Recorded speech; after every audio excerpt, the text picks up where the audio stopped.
Late Night, Iain Lee on Talk Radio.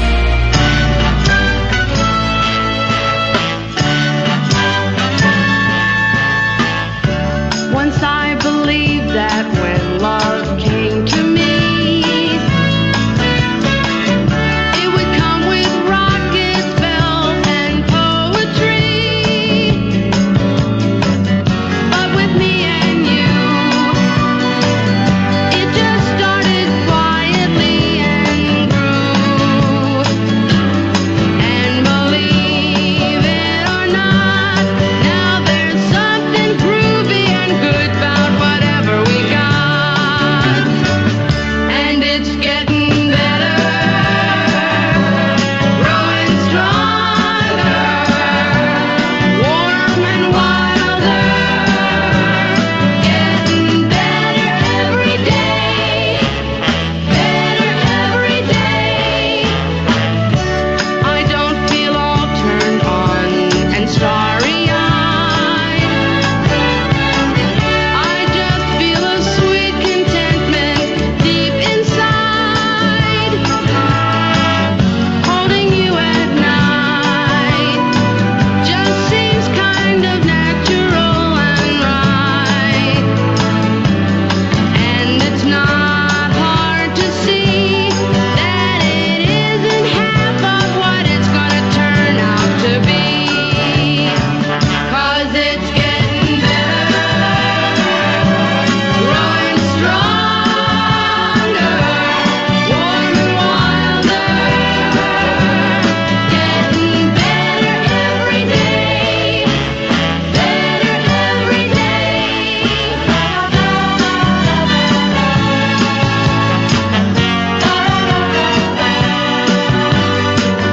And I don't mind waiting. I don't mind waiting, 'cause no matter how long it takes, the two of us know that it's getting better, growing stronger, warm and wilder, getting better every day, better every day, getting better every day. It's getting better Oh, yes, every day. Every flipping day, Cat Elliott. God. Except for the fact that today I have completely sunburnt my thighs. Catherine, I have sunburnt my thighs, and it's sore. And the cat, the Well, young what a cat, delightful Patty, image. it is a delightful image, actually, for lots of women and men out there. It might be scary for children, but they should be in bed by now. I was sat here in shorts with sunburnt legs, and Patty, she's a cat, jumped up and climbed up my bare leg using just claws. She's not a cat, she's a cow. The cats are very excited because the dog has gone. We have sent the dog back to the dog shop. It has gone back to the home where it lives, and it will not be coming back. So the cats have got free reign of the house. And to celebrate, they've been, two of them have been climbing the curtains. Literally climbing the curtains. Don't snort. Well, they Don't can't blow up snort at balloons. that. What are they supposed to do? Exactly. Good evening, dear listener. The late night alternative. My, oh my.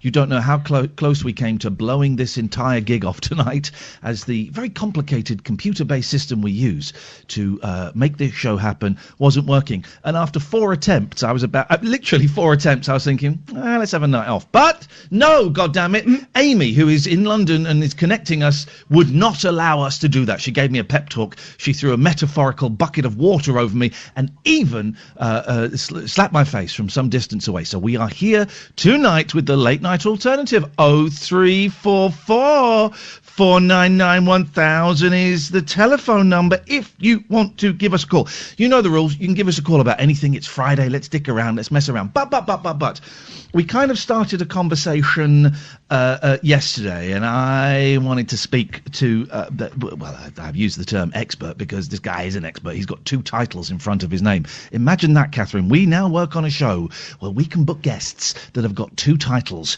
in front of their name. And they're big titles. He's the Professor of Organisational Psychology and Health at MBS Manchester University. It's Professor Sir Cary Cooper. Evening, Cary. How you doing? I'm doing fine, thanks, Ian. How you been? I'm very, very You're well. fairly low. That's what I hear. You're feeling low about all this. Well, listen. Let me go the stages. I had fear. I was living in fear for maybe a week or so. Pure fear. I've grew up, in the 80s when we were all expecting to die from a nuclear war, and so this is kind of, felt like for a while, doesn't now. Felt like an Armageddon that we were going through. So I went through the fear, and I'd be making a cup of coffee, then would just start weeping. I'm out the other side of that, pretty much. And I'm now... Well, listen, let me read you a tweet that I sent, because this kind of started it off. And I was just checking to see if it was just me or if there were others. This is the tweet. I'm so demotivated, just seem to sit around doing nothing. Loads of stuff I could do and want to do and just can't. Anyone else having that? Now, I had 1,600 likes of that, loads of replies, and nearly every single reply, save about 4 or 5, were, yeah, I thought I'd be doing loads of stuff. I was going to learn a language. I've got paint to paint the bedroom, and all I can do is get up and move to the TV and watch Netflix. So I'm wondering, Cary, I know we're in a unique situation, so we don't really have anything to compare this with. Is this some kind of psychological phenomenon where everybody is just filled with a malaise and lethargy? Yeah, I think you're absolutely right. And it's a kind of form of depression in a way, mild depression. Think about it. What causes people in life generally to be stressed or feeling anxious or depressed or lethargic or whatever? It's 2 things. 1, uncertainty, and then lack of control over that uncertainty. And we have it in spades, don't we? Yeah. Right now, both of those prevail. We don't know when it's going to end, so there's a lot of uncertainty about that. If we knew this thing was going to end on May 1st, you wouldn't feel that way. But we don't know when it's going to end, and we have no control over it. Those 2 factors are... I think a lot of people are feeling this, Ian. They're feeling a bit low and everything else. But to overcome it, what we have to do is we have to latch on to something you want to live for. Hey, and being active, like you say, you maybe want to learn a language, or you want to play the piano, or you want to do something active. And that's what you have to do. The one of the 2 things that causes you to feel the way you do, the control one is the one to some extent you can do something about. In other words, I'm not going to let this depress me. I'm not going to let this make me feel I just going to flop in front of the TV set. I'm going to learn the damn language. I am going to stay connected socially to everybody that I care about. I'm going to go back to old friends that I have memories about who are around, but I haven't talked to them in a long time because I've led such a busy life. I have friends who, I have a couple colleagues of mine who are in their middle 60s, late 60s, and both of them have cancer, and they're being treated right now. But I haven't talked to them for a long time, so guess what? I'm doing it on a regular basis now, because it makes me feel good that I'm talking to people who I think are worse off than I am, and want to hear from me. And now that I've started the conversation with them, I'm talking to them at least once, sometimes twice a week. Makes me feel good. They feel good. I'm thinking about them. And I'm trying to do something positive. I'm trying to gain control of a situation I have no control over. None of us do in this scenario. The government doesn't. Obviously, the government has absolutely no control over what's going on. And so, therefore, that's the one thing I can do. The uncertainty is there. It's not going to leave until we get all the testing, and until we're doing 1 million tests a day, forget 100,000. And until we do various things, this thing will be with us for a while. One of the good times, Cary, I'm sorry to, there's ever such a slight delay. So if you know, the thing we're telling all of our guests is if you start speaking, you keep powering through that sentence because there's this weird little delay. But what you mentioned, feeling good and stuff, talking to other people. And that has been one of the times I felt actual joy. I've had my kids around a lot and I'm tired, but I felt joy around them. But I've got a lovely old lady who lives next door, Betty, who's in her mid-80s. And I'm popping over there nearly every day now just to check on her, just to make sure she's okay, ask if there's anything I can do, and also gives her a bit of company. Right thing, Ian. Yeah. You're doing the exact right thing. You are thinking about other people, yeah, people who are worse off than you are, mate. And I think that's what we all have to do. And there are a heck of a lot of people out there. And you know why I don't like the concept of social distancing, and whoever came up, what PR firm ever came up with that, or some PR guy in government. It should be physical distancing, but social connectedness. What we need now, more than ever, we're very social animals, and we need other people, and we need to connect with them. Okay, it's going to be virtual. It's going to be by me, mainly by the various platforms that we can use, WhatsApp and FaceTime and all the rest of it. But also we have people in our neighborhood, right, near us, who we can go see, people we can connect with in a variety of ways. By seeing, I mean, over the garden fence, across the street, 12 feet away from them, right? I'm doing that, but I'm staying away from them, and they're staying away from me, but we're connecting. I wonder if that's why the applause on a Thursday night at 8 o'clock, partly why that's become such an important thing, because you are connecting, you're seeing, and if you're not seeing them, you're certainly hearing other people. And it feels like for those 2 minutes, we're not so alone. Exactly. And by the way, we did it here. I live in Cheshire, right? So we did it here and last night at 8 o'clock. And everybody's staying about 15, 20 feet away from everybody else. But actually, they kind of congregated around the road, but not congregated around the road, in pairs like couples who are living together, but far distance away from each other. And it was communal. It was really communal. You're absolutely right. And that makes you feel, you're not alone. You're not isolated. Human being. And, hopefully, maybe we'll begin, after this damn thing's over, to appreciate some of the things that we just took for granted. This is what life's about. It's not what is life about? And maybe we'll start connecting more and thinking more about other people and our relationships, and don't just think about your work and getting money, and trying to be successful and trying to climb the greasy pole. This is a reset, and it, in a funny sort of way, I think that's the only positive out of all these sad deaths that we're seeing. You mentioned doing things, right? And I'm sat in my little home studio, and I've got a whiteboard over there, and it was where I write my list of things that big projects and small little projects and stuff. And I've got on there my kids want to build a go-kart. I've never built a go-kart, but we can look it up. And so I've got written on there go-kart. I've got to write a column for a magazine I write, and I've written that I want to write a book. And I look at them every day and go, no, I'll do it tomorrow. And I guess because there is this malaise and there is this lethargy, that maybe it would be good to try and sit down and go, all right, at least I'm going to try and write something for 30 minutes so I feel like I'm doing something.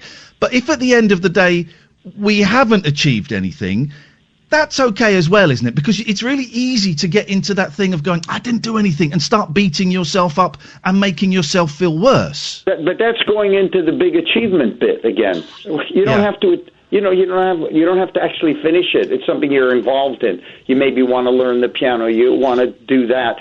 Do it and just see where you come from. What it does for you. And we need to be active.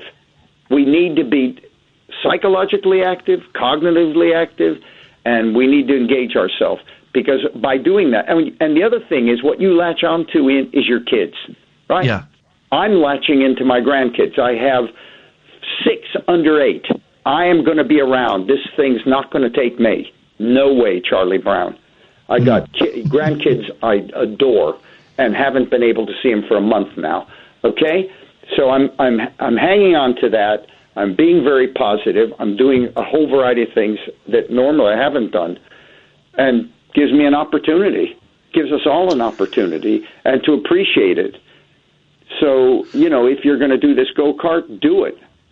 Your kids aren't with you, though, Ian, are they? They're not now. They have their mum is working. She's a reporter, so I've had them for a couple of weeks. They've gone home tonight, but they're coming back tomorrow for the weekend. So they come and go, and we're allowed to do that. It's one of the rules. Absolutely allowed to do that. Well, that's great. I think that's fantastic. See, you have something. We all have the people who have a sense of purpose.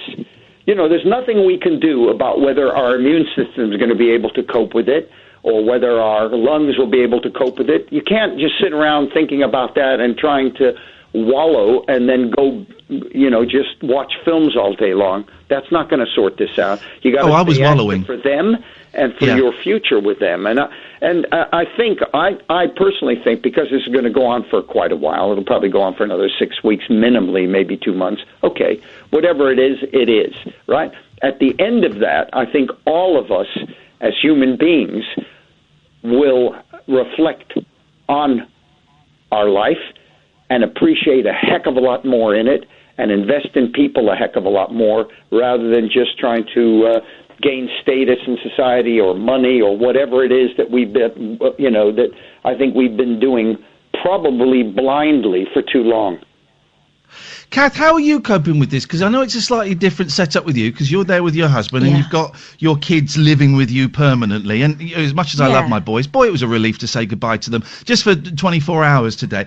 How are you finding doing stuff?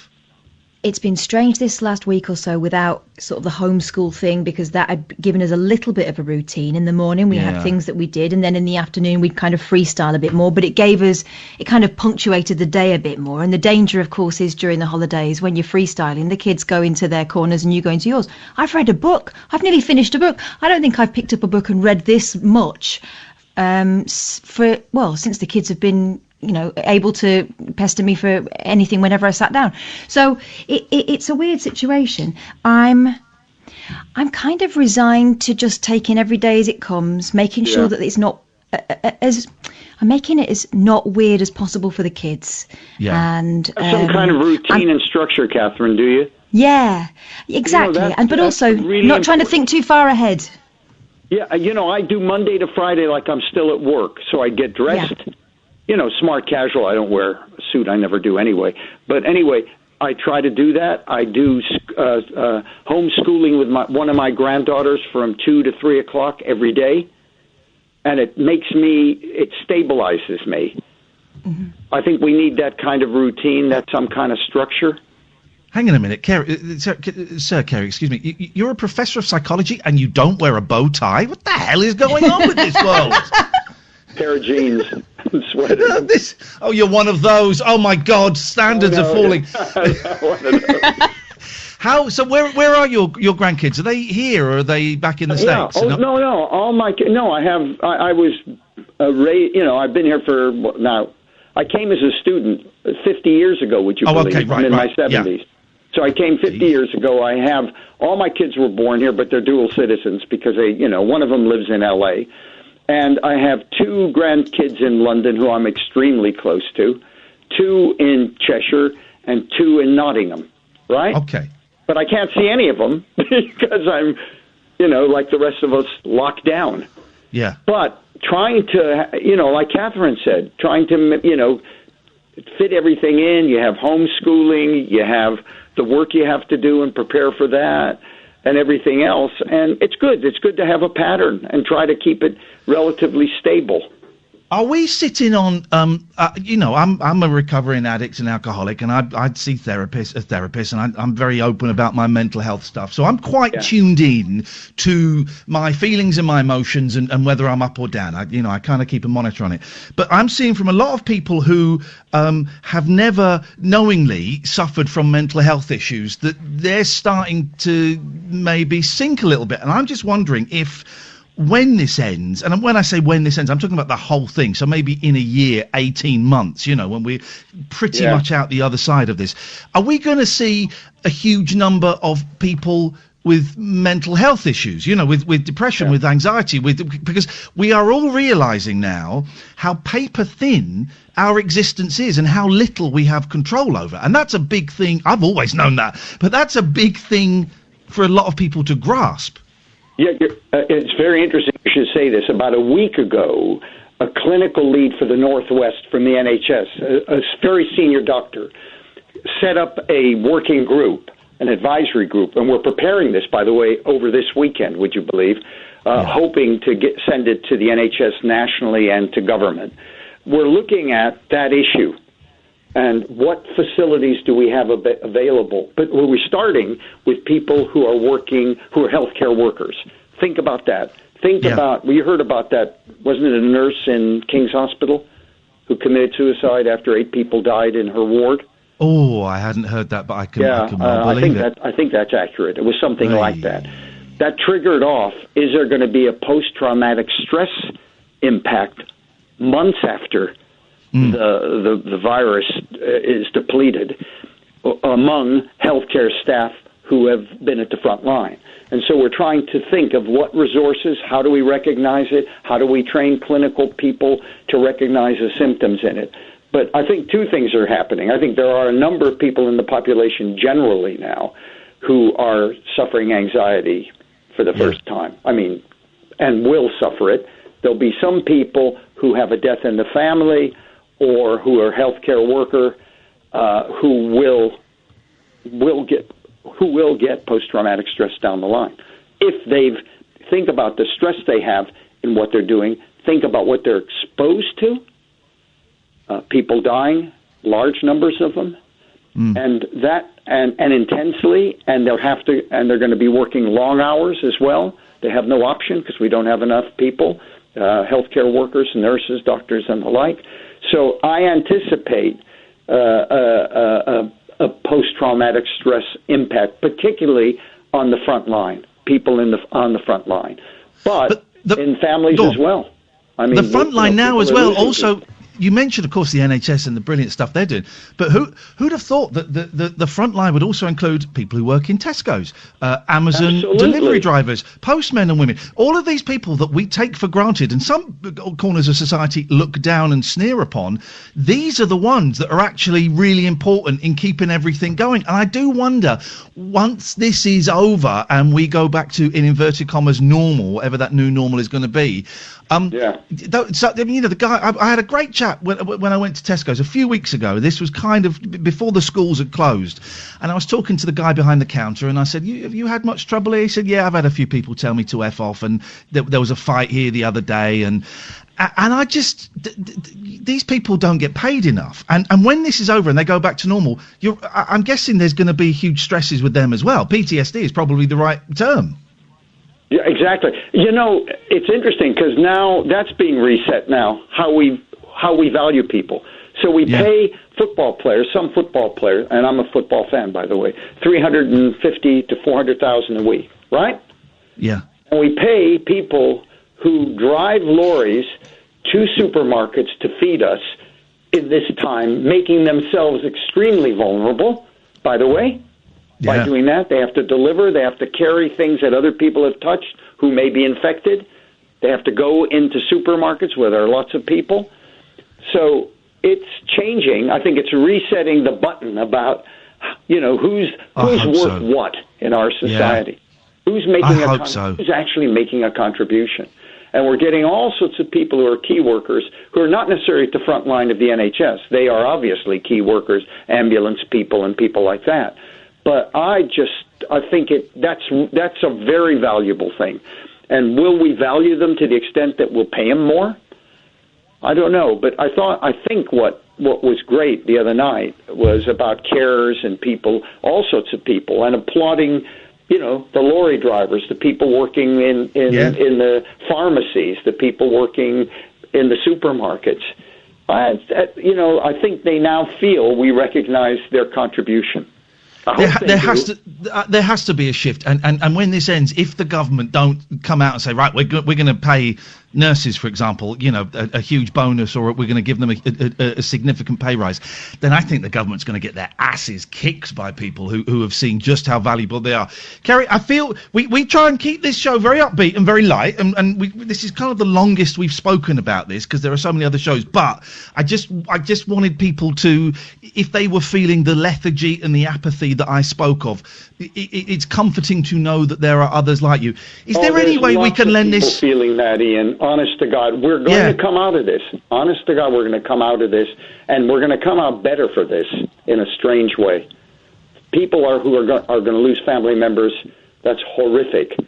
But the rest of us, maybe that'll make us think and reflect more on what this is all about and appreciate our kids, our grandkids, our neighbors, our close friends, people we worked with for years but haven't seen them for years. Come on, this is an opportunity.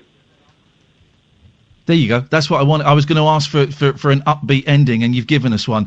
Professor Cary Cooper, it's always a pleasure, my friend. Stay safe, and lots of love to your When you say you're homeschooling, what subjects are you taking on? Well, I ask her which ones does she want, but I download stuff. My wife does. She's brilliant at it. What my wife does is she downloads stuff for me for a kid in the second year, and then I do it. So I've done planets, I've done animals and plants. I love it. I've done, a variety. And then she says to me, would you believe, and I love this, she's wonderful. She says, Granddad, can you tell me about the Cold War? This is a 7-year-old, just about to be 7. The Cold War. I say, excuse me. I'm that old, Cary, I know about it. But I lived it. Cary, exactly. It's so nice to talk to you, my friend. Stay safe, and we'll speak to you again. Catherine as well. Thank you. So nice to hear from you. Thank you, take care, guys. 0344 499 1000. Professor Cary Cooper, Professor of Organisational Psychology and Health at MBS Manchester University. I want a cool title, Catherine. I want a cool title of that. Yeah, the professor would be cool. The sir. Listen, I'm not going to turn it down, Your Majesty, if you're listening. The sir would be. In fact, I had a doze this afternoon, and I had a dream that I got an OBE, and I went, "Is there any way we can bump this up to first class?" But just a title like that. I really want a title, Catherine. Radio host. Oh, geez, a radio host. I mean, what does that mean? I mean, Scott Mills is a radio host. It's nothing. You mean Sir Scott Mills? You're gonna have to tick off some. I'm joking. You're gonna have to tick off a few more things off your whiteboard, I think, in order to get that sirship. Jeez. The show goes on. 0344 499 1000. Dave, Mark, stay there. This is the Late Night Alternative, weeknights from 10 with Iain and Kath on Talk Radio. Late Night, Iain Lee on Talk Radio. Let's crack on with the calls. Good evening, Mark. Good evening.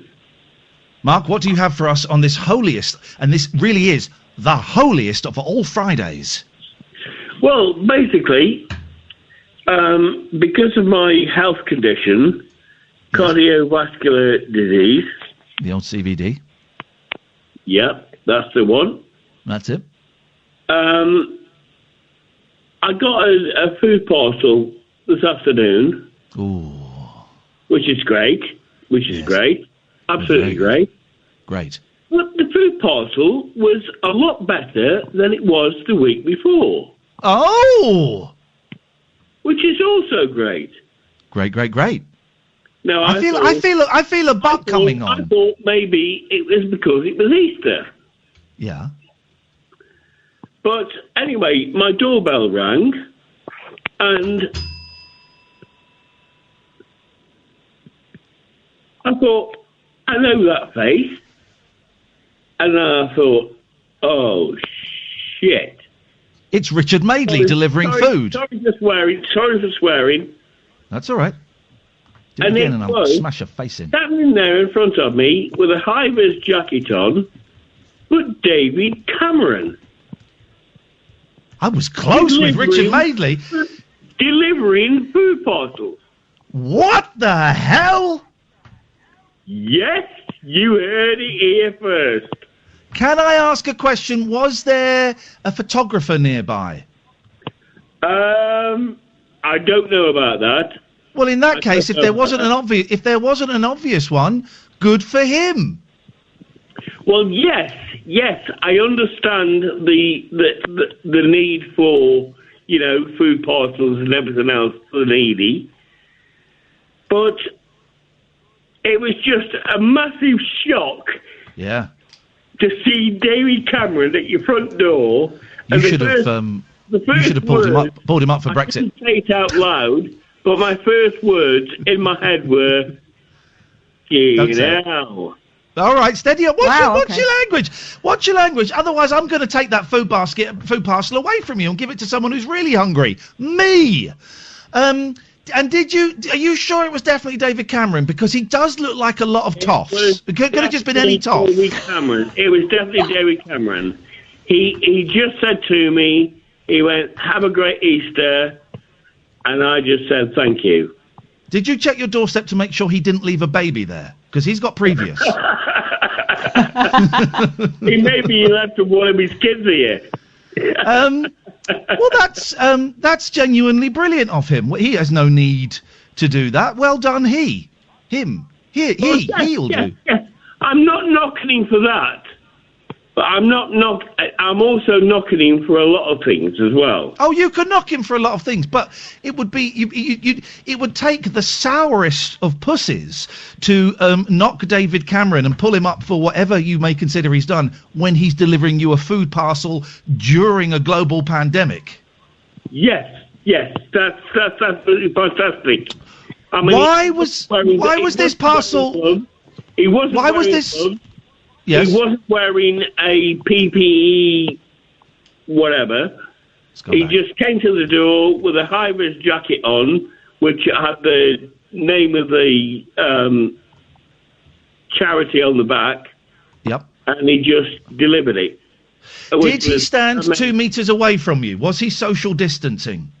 Oh, yes, absolutely. Good. Yes. Why was... You mentioned this... I also got an Easter egg. Well, this is what I wanted to know. Why was this basket so much better than the last one? What was in there that was not in the previous one? Fresh veg. Oh, veg. Fruit. Even fresh raspberries. And he even apologised for spilling the raspberries. I would smack him in the face. Well, Mark, good. I'm gonna say good for you and good for him. Raspberries. How dare you spill my raspberries? That's the Catherine Boyle sex tape. Mark, thank you very much indeed. 0344 499 1000 is the telephone number if you want to give us a call. Hey, Boyley, I forgot you were there. Well, I haven't forgotten. I was suddenly brought into it with a bump. Can I... well, that's the sequel to your sex tape. Yeah, that's right, guys. I'm stealing Brooklyn Nine-Nine material now. This show is keeping me sane. I tell you why. I was in a really crappy mood tonight. I was watching an old Barry Manilow concert that I found on YouTube, reading a Barry Manilow book, and I felt really lousy all day. And I mean it. When we couldn't connect, it took about 15 minutes to connect, and I was thinking, stuff this. I'm going to go to bed. But talking to Cary, talking to you, talking to Amy very briefly, but doing this is keeping me.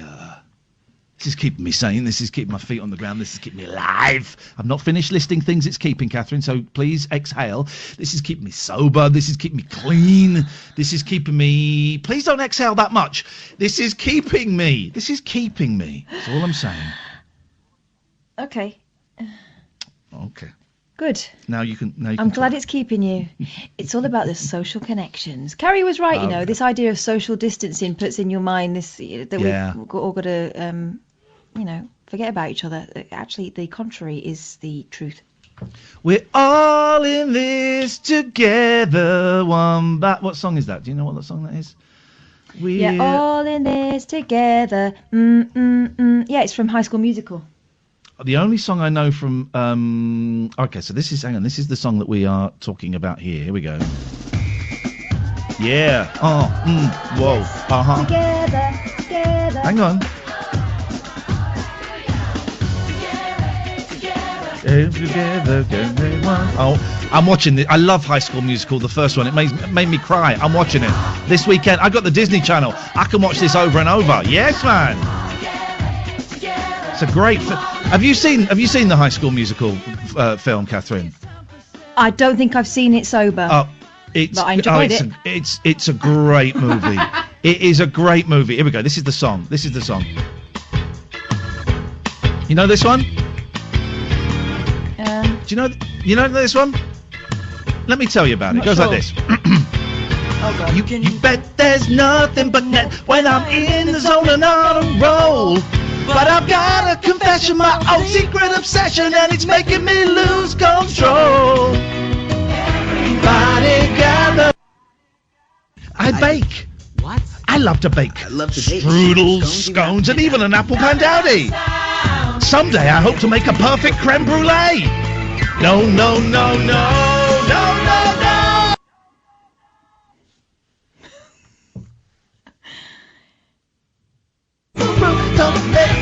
A little bit too high for me. Do you know this one, Kath? No, and you keep cutting out, which isn't necessarily a shame. Oh no! I'll sing it quietly. Okay, you ready? We'll do it quietly. Let's go back to the beginning then, because you missed the best bit. Oh no! Please don't do that. It's fine. I'm sure I can catch up. Absolutely not a problem. Absolutely not a problem. Here we go. Oh God! Here we go. Everyone. Nice and quiet. I shouldn't have said anything. Gonna go nice and quietly. A little bit of the old reverb. Oh God, no. You can bet there's nothing but net when I'm in a zone and on a roll. But I've got a confession, my own secret obsession, and it's making me lose control. Everybody gather round. Well, if Troy can tell his secret, then I can tell mine. I bake. I love to bake strudel, scones, even an apple pandowdy. Someday I hope to make a perfect creme brulee. No, no, no, no. It's a good song, huh? Okay. Listen, guys, there's a global pandemic going on. I'm trying to entertain the nation. Stop being a dick. Let's go to a break. Late night, Iain Lee on Talk Radio.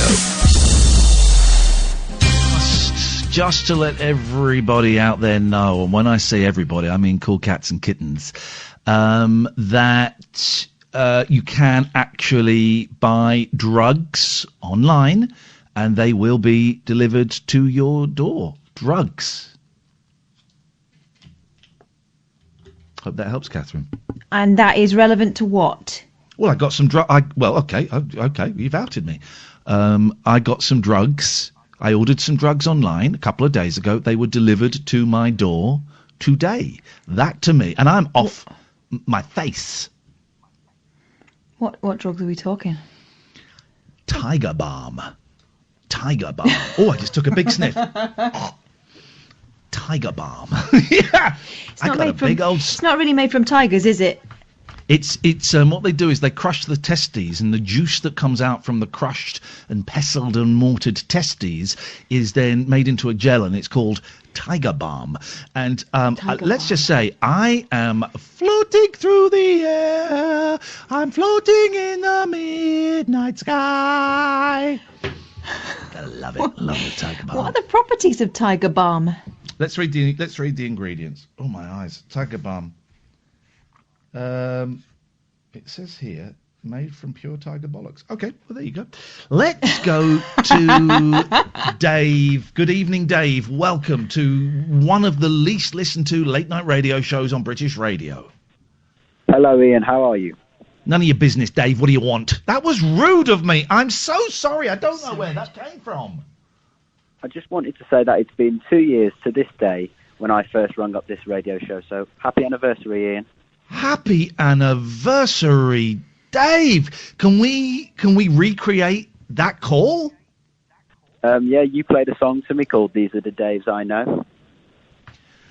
These are the Daves I know. These are the Daves I know. I can't be bothered to find it again. But gosh, and you've remembered the date, and I've remembered the date as well. And I have my own personal reasons for remembering the date. It's just because I love you.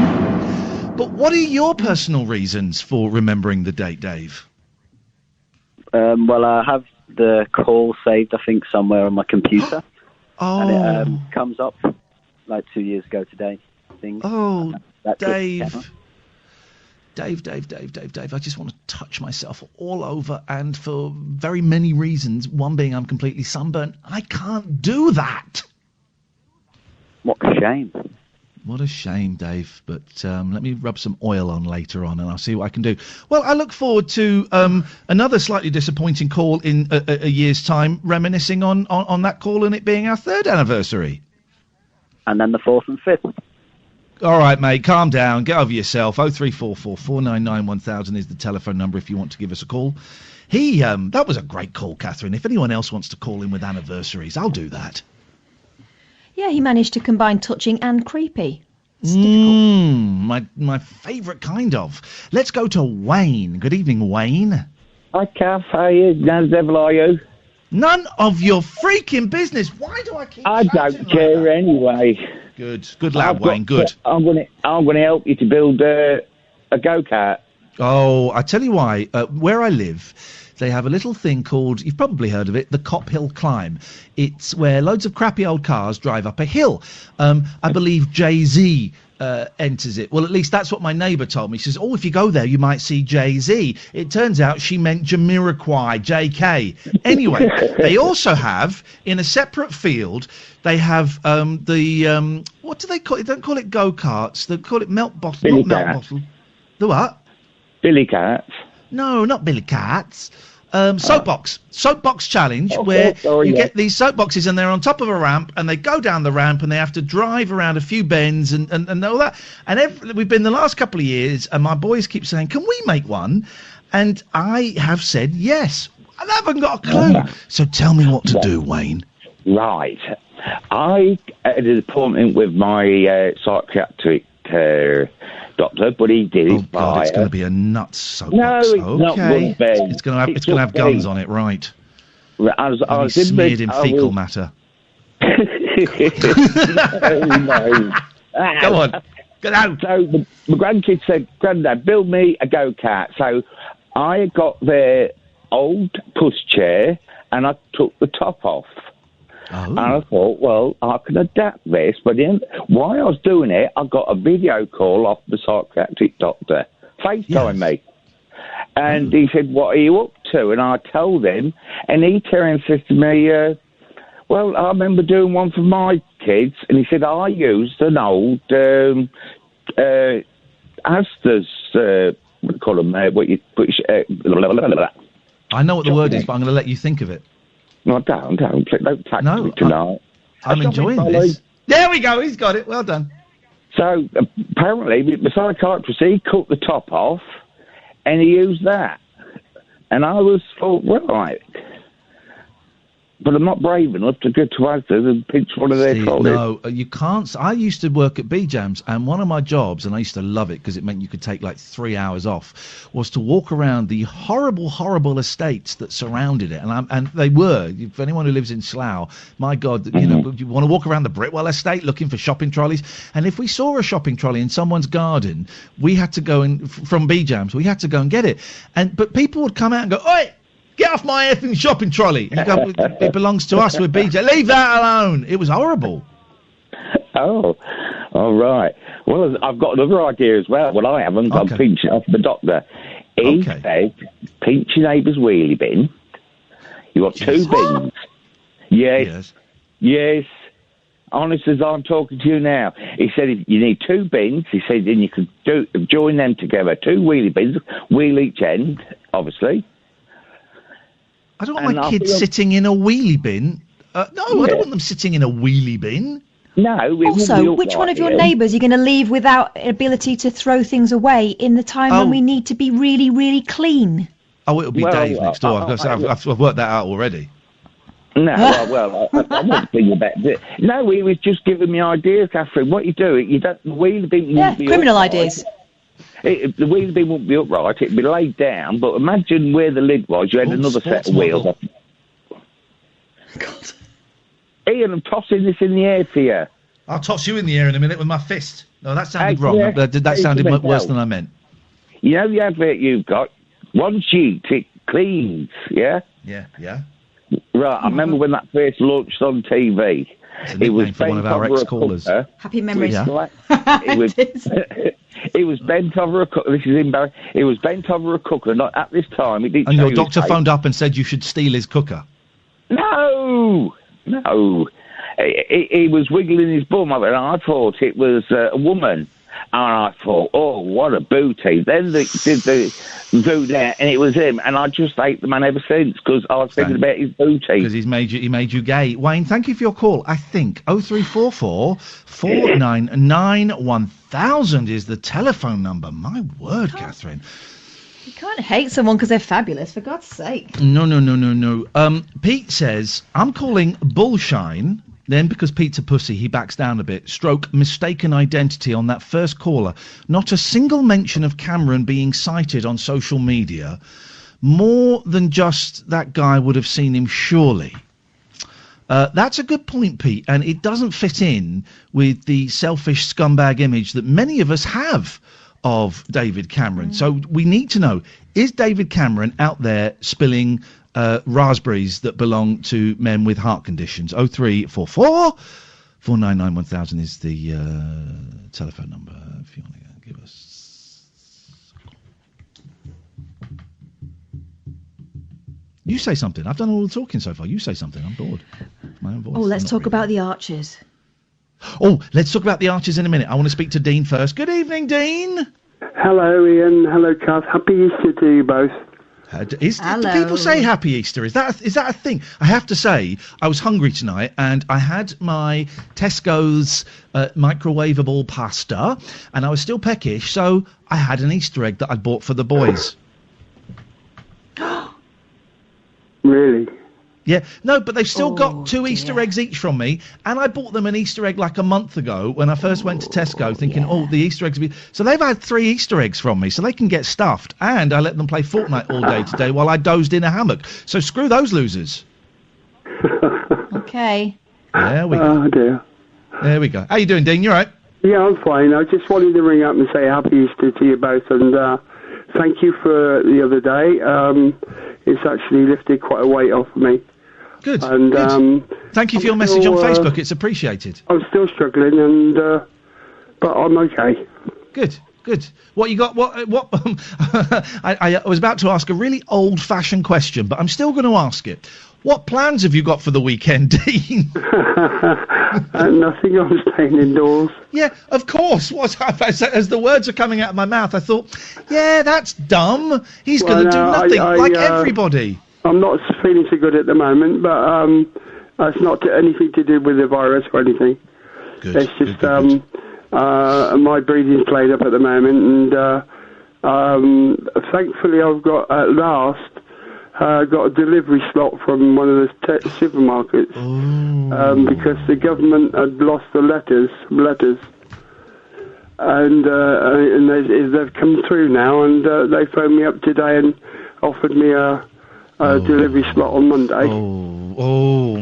Mate! I will give you £500 for your delivery slot, please. £500. Yeah, I'm quite pleased about that. You know, so I've taken the slot. I've just got to go and put the order in. You know, go online and put my food order in.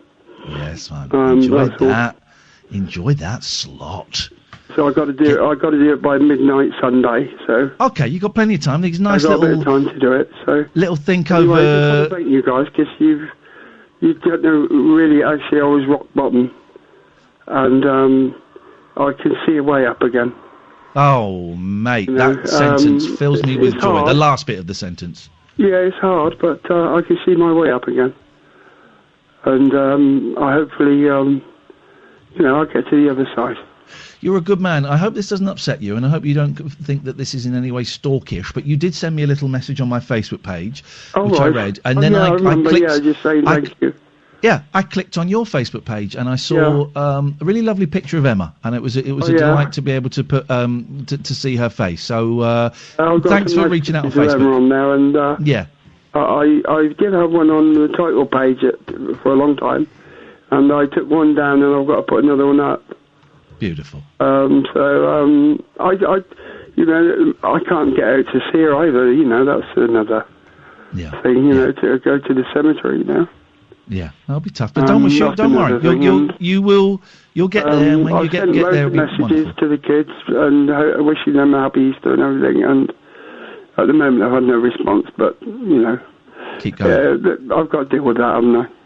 Keep going. Keep sending them. Keep sending. Yeah, I've got to deal with that. So, Dean, you're a good man. I'm happy now, so I'm in a happy place. Good. It's nice to talk to you, mate. It's nice to hear you sound well. Thank you, mate. You take care of yourself. Have a safe Easter, and we'll speak to you next week at some point, I'm sure. I've great fun with you kids and that. Thank you, mate. They're going to get on my nerves, but I will do. Of their time. All right. Thank you, Dean. Thank you very much. Right, Griff, stay there, because we're going to come... actually, no, let's go to Griff now. Patty, can you just stop being a dick, please? Let's go to Griff. Good evening, Griff. Hello, how's it going here? It's all right, Griff. What you got for us? Well, I wanted to ring up for a bit of a video game chat. Oh, mate, welcome to my... Right, I'm going to go put the kettle on. Whoa, Boyley, shut your face. You might learn something. You like video games until you pretended your internet was crap so you couldn't play them with me anymore. Yes, Griff. How can I help you? So I've subscribed to your Twitch channel, and I know you're into your video games. Yes. Have you heard of Animal Crossing? Yeah, that's that rubbish game for kids that I'm never going to play, right? I mean, it's a game on the Switch. And you basically have a town, and you attend to the town, and you know you water your flowers, and you plant trees. You owe a lot of money to a raccoon, is that right? Oh yes, a lot of money. You basically have to spend the whole game paying off the raccoon. He owns your ass. It's one of those games that like you have to play each day, and every day you wake up thinking, oh, what am I going to do in Animal Crossing today? And it gives you a bit of purpose. And I think it's really useful in these unprecedented times. I've heard a lot of people say that. It's a game I'm never going to play because I hate crafting. I hate crafting so much. And in this, you do a lot of crafting and farming and fishing. Oh, my God. The only fishing game I liked was Sega Bass Fishing, which was a great game on the Dreamcast. So I am never going to play it. But I have heard that it's particularly good for these weird times in that it presents an image of normality and routine, which, as we've heard earlier with our guest, is actually really, really important. Yeah, it gives you this like ideal island as well. It's because it's just like life's so weird at the moment, and it's nice to like get some escapism, go to this island where everyone's nice to you. You can go and talk to a chameleon, and the chameleon is rating all your bugs that you've catched, and they want to pay you for the bugs. Griff, can I just stop you there for a second? Could you just be quiet for a second? Hang on. Okay. Kath, are you actually boiling the kettle? Yep. Well, we can hear it. See, that or you've got a vibrator out. What's going on? Just thought I'd have a quick cuppa while you were talking about... Well, it turns out a game I know more about than you do. I'll get lost. Right, you go and have your cuppa. Griff, you're a good man. I'm hopefully going to be streaming on Twitch on Monday. I've got the kids this weekend, but I will be streaming on Monday. Make sure you come and say hello. Russ, stay there. Kath, go and make a decaf cough for me, please, Kath. Amy, you're going to push some buttons in a second. This is Talk Radio. Late night, Iain Lee on Talk Radio.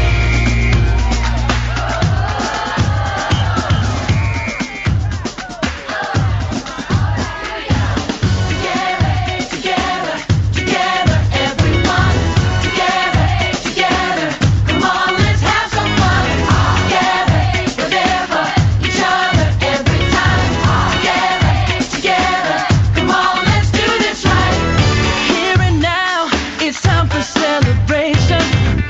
Finally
Petit pervert.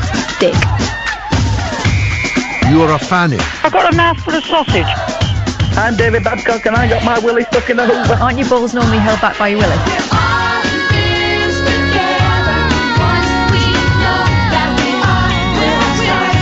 It wasn't even good enough to be shit. Morning. You're a fanny.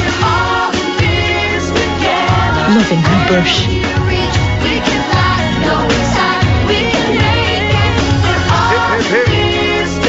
I've got a mouth full of sausage. Grab pussy.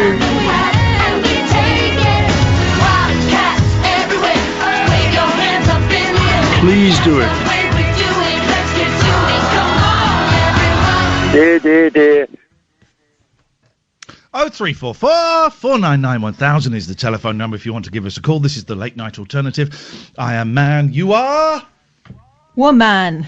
And you want to hear her roar. Let's go to Russ. Good evening, Russ. Good evening, you four. How are you? I'm feeling generous. You can have two each. Okay. I'm so glad you're not the boring Russ that only calls us when we're not here. You're the good Russ that calls us when we... I was going to do that.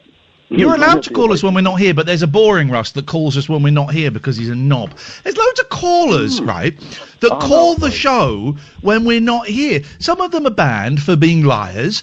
Some of them being just weirdos who think we have a vendetta against them. But all of them are absolute a-holes. Anyway, well, Russ, you're not. I'm not a weirdo, but I'm not him. Okay. No, you're not. You're he. You're he. Yeah, I remember. I was here when I was here. Exactly. Russ, what have you got for us, Russ? What have I got? Well, what I was going to do is I was going to ask you if you were going to throw me up in the air with your fist, and then if you said no, I was going to hang up. But I've been on the phone for so long, then I listened to the news, and I thought, God blimey, didn't I feel sorry for that lady that was with Matt Hancock this afternoon? And you know, she was giving us some information about COVID, blah, blah. And I thought, my word, does she not know that spitting image is coming back on? Well, hang on a second, because I don't know what you're talking about. As I was making a decaf cough, and I'm now halfway through some double choc crunch creams by Fox's, who also, I believe, make the glacier mints. You're talking about the chief nursing officer? Yes, that's her, yeah. What's your problem with her? Oh. No problem at all, but I just feel sorry for her if spitting image comes on and they start taking the mickey out of her because... I don't think they'll take the mickey out of her, will they? Well, spitting image. Yeah, there's certain things they won't joke about, but go on, carry on. Spitting image could take the mickey out of it. Why are you worried about... Why? I don't understand why you're concerned about her. Well, I just thought, why I don't know. There must be some... Does she look... I don't know who you're talking about. No. No, she's got she has a slight speech impediment. She has got a slight speech impediment, yeah. Like, what's his name, the boxer? And Jonathan Ross, you know. I just think good on them for going out there, and seriously, I do. But spitting image is going to come along. Oh, that's nice. Russ thinks good on people that have got speech impediments for not hiding away and keeping their shame away from the children. Who said anything about shame? There's no shame in it. I mean, why do you feel good for them? Eh? Why do you feel good for them? That sounds a bit patronising.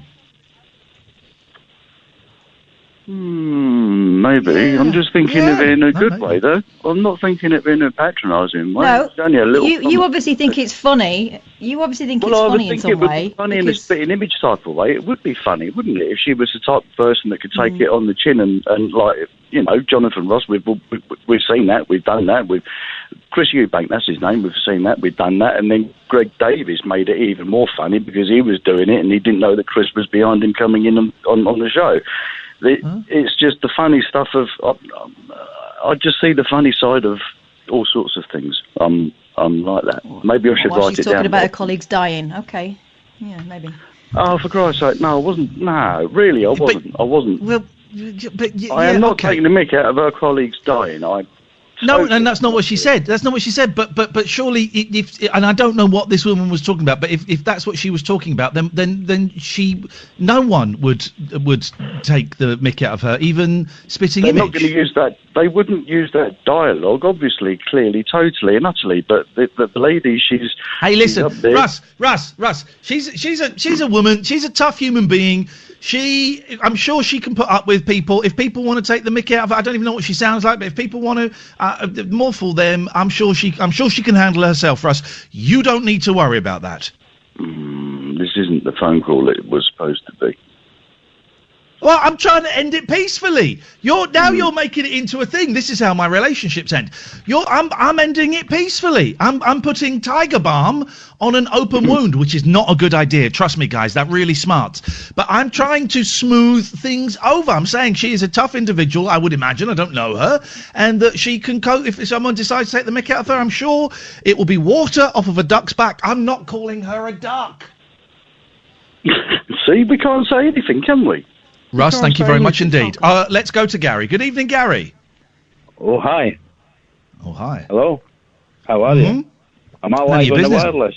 Unfortunately, Gary, yes, you are, but I suspect not for much longer. What can we do for you? Right, I've got 3 points, and I've been in more than 5 minutes. Point one is... well, hang on a minute. You'll be what? You'll be no longer than 5 minutes. I'll be the judge of that. Yeah, I know. Okay, Ian. Now, that thing tonight about the nurse committing suicide and the 8 guys, and you know with the and their ward and stuff, that's quite sad to hear. And your professor or chap, whoever it was you had on earlier, but the PTSD stuff, that will probably come out big time after all this, you know. Yeah, I think it will. Yeah. And I'm in the military, so I could relate to that, you know. I've been 20 years in the military, still serving. But all this stuff now, I mean, your people holding this country together right now the way it is your working class folk, your truck drivers. Well, there was the opening of Newsnight the other night, which I missed, but it's been doing the rounds, where Emily Maitlis, it was a brilliant opening where she says this is not, people are calling this disease the great equalizer, and it's not the great equalizer, as it tends to be people, poorer people, who will be more affected by this because they still have to go to work, and they are working in the service industries. Boris Johnson's dad has gone to his second home, which is a 500-acre retreat. It is the poorer people that will be affected by it more. I mean, it will kill. You imagine the single parent living in a flat with 3 kids or 2 or 3 kids. You know what they must be going through. Yeah, it must be going absolutely bonkers. Yeah, man, and like I say, I'm in the military, and I feel for everyone. Huh? You know, no, I wouldn't say that. I've done my bit in that, but I just feel for folk like that. You know. What would if I came at you with a knife? Well, I would. How quickly could you? Yeah. Oh, you go for the dog. You'd have the dog, would you? How quickly would you just be able to disarm me with the dog? As soon as it takes me to get the lead off his collar. And would the dog know that I posed a threat, or have you got like the end of Once Upon a Time in Hollywood? Have you got like a secret word or a whistle? Listen. When you've got a 50-kilo German Shepherd coming towards you with about 40 teeth, you're going to be in an unfortunate position. Put it that way. There's no getting out. Would it do like one bite and grip on me? Because I know how to get a dog to release its grip on me. Yeah, I know that too. I don't think that's textbook. Is this true? Is this true, Gary? If a dog is biting your arm, you shove your finger up its bumhole, and it has to let go of you. No, you just make them worse. The only way you'll get a dog off Makes it worse. Yeah, the only way you'll get a dog off you, and hopefully the dog will be wearing a collar, as you grab the top of that collar behind the dog's ears and twist it. Yeah. Twist it till he chokes, and that's the only way you'll get a dog off. And your dog wears a collar, right? Yeah, it has to. Cause Gary! You've just told me how to kill you. You've told me how to disarm the dog. You've just told me exactly what to do. You fell into my trap, my friend. Well, anyway, Ian. Yes. Hey, that's my nickname. How'd you know that? Yeah. Well, right, Ian. Anyway, just a good guess. Yes. Right, so, let's something a wee bit more light-hearted and close to my heart. It's a retro gaming, yeah. Yes, sir. Right. So, how are you getting on with your Doom Eternal just now? Oh man, that game is too hard. Jeez, and I've got it set on like the easy level. That is a tough game. Is it? Yeah. My favourite version's the original one for the old DOS. You know, it makes me motion sick. I get seasick playing the old Doom. You ever played Doom, Kath? Kath, it's a classic game. You ever played that? She won't know what we're talking about. Oh, she will. Oh, she knows her game. Kath is a bit of a gamer. Oh, yeah. I know. I just choose not to indulge. Oh well.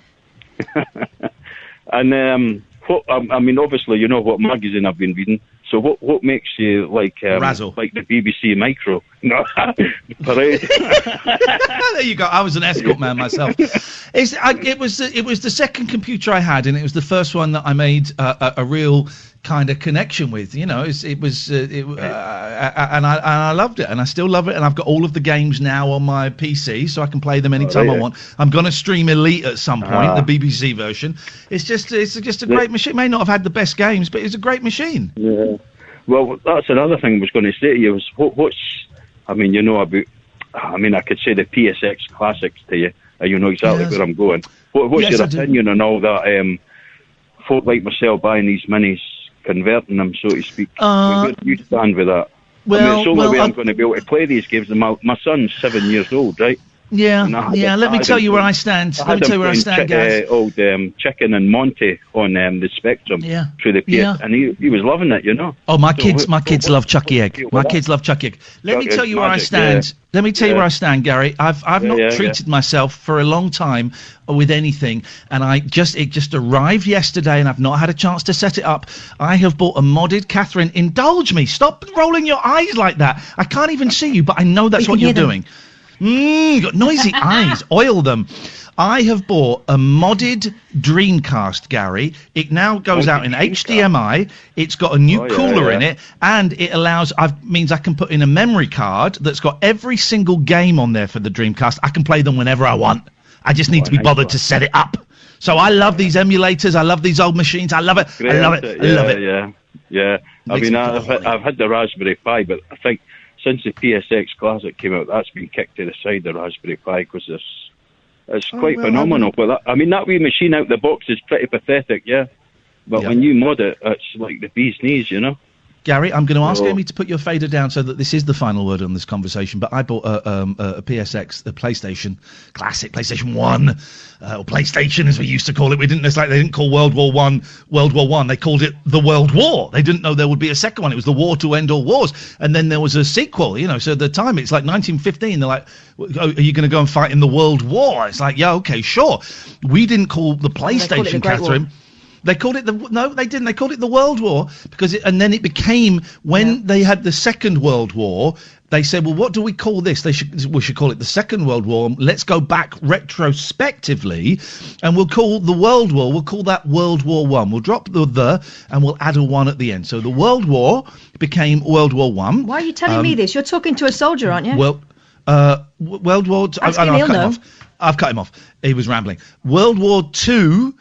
So yes, the 1915 war, as you know, there's nothing great about it, Catherine, and actually I find that offensive. I find what you've just said, actually, now I thought about it, really offensive. What's great about 1 million people dying in mud?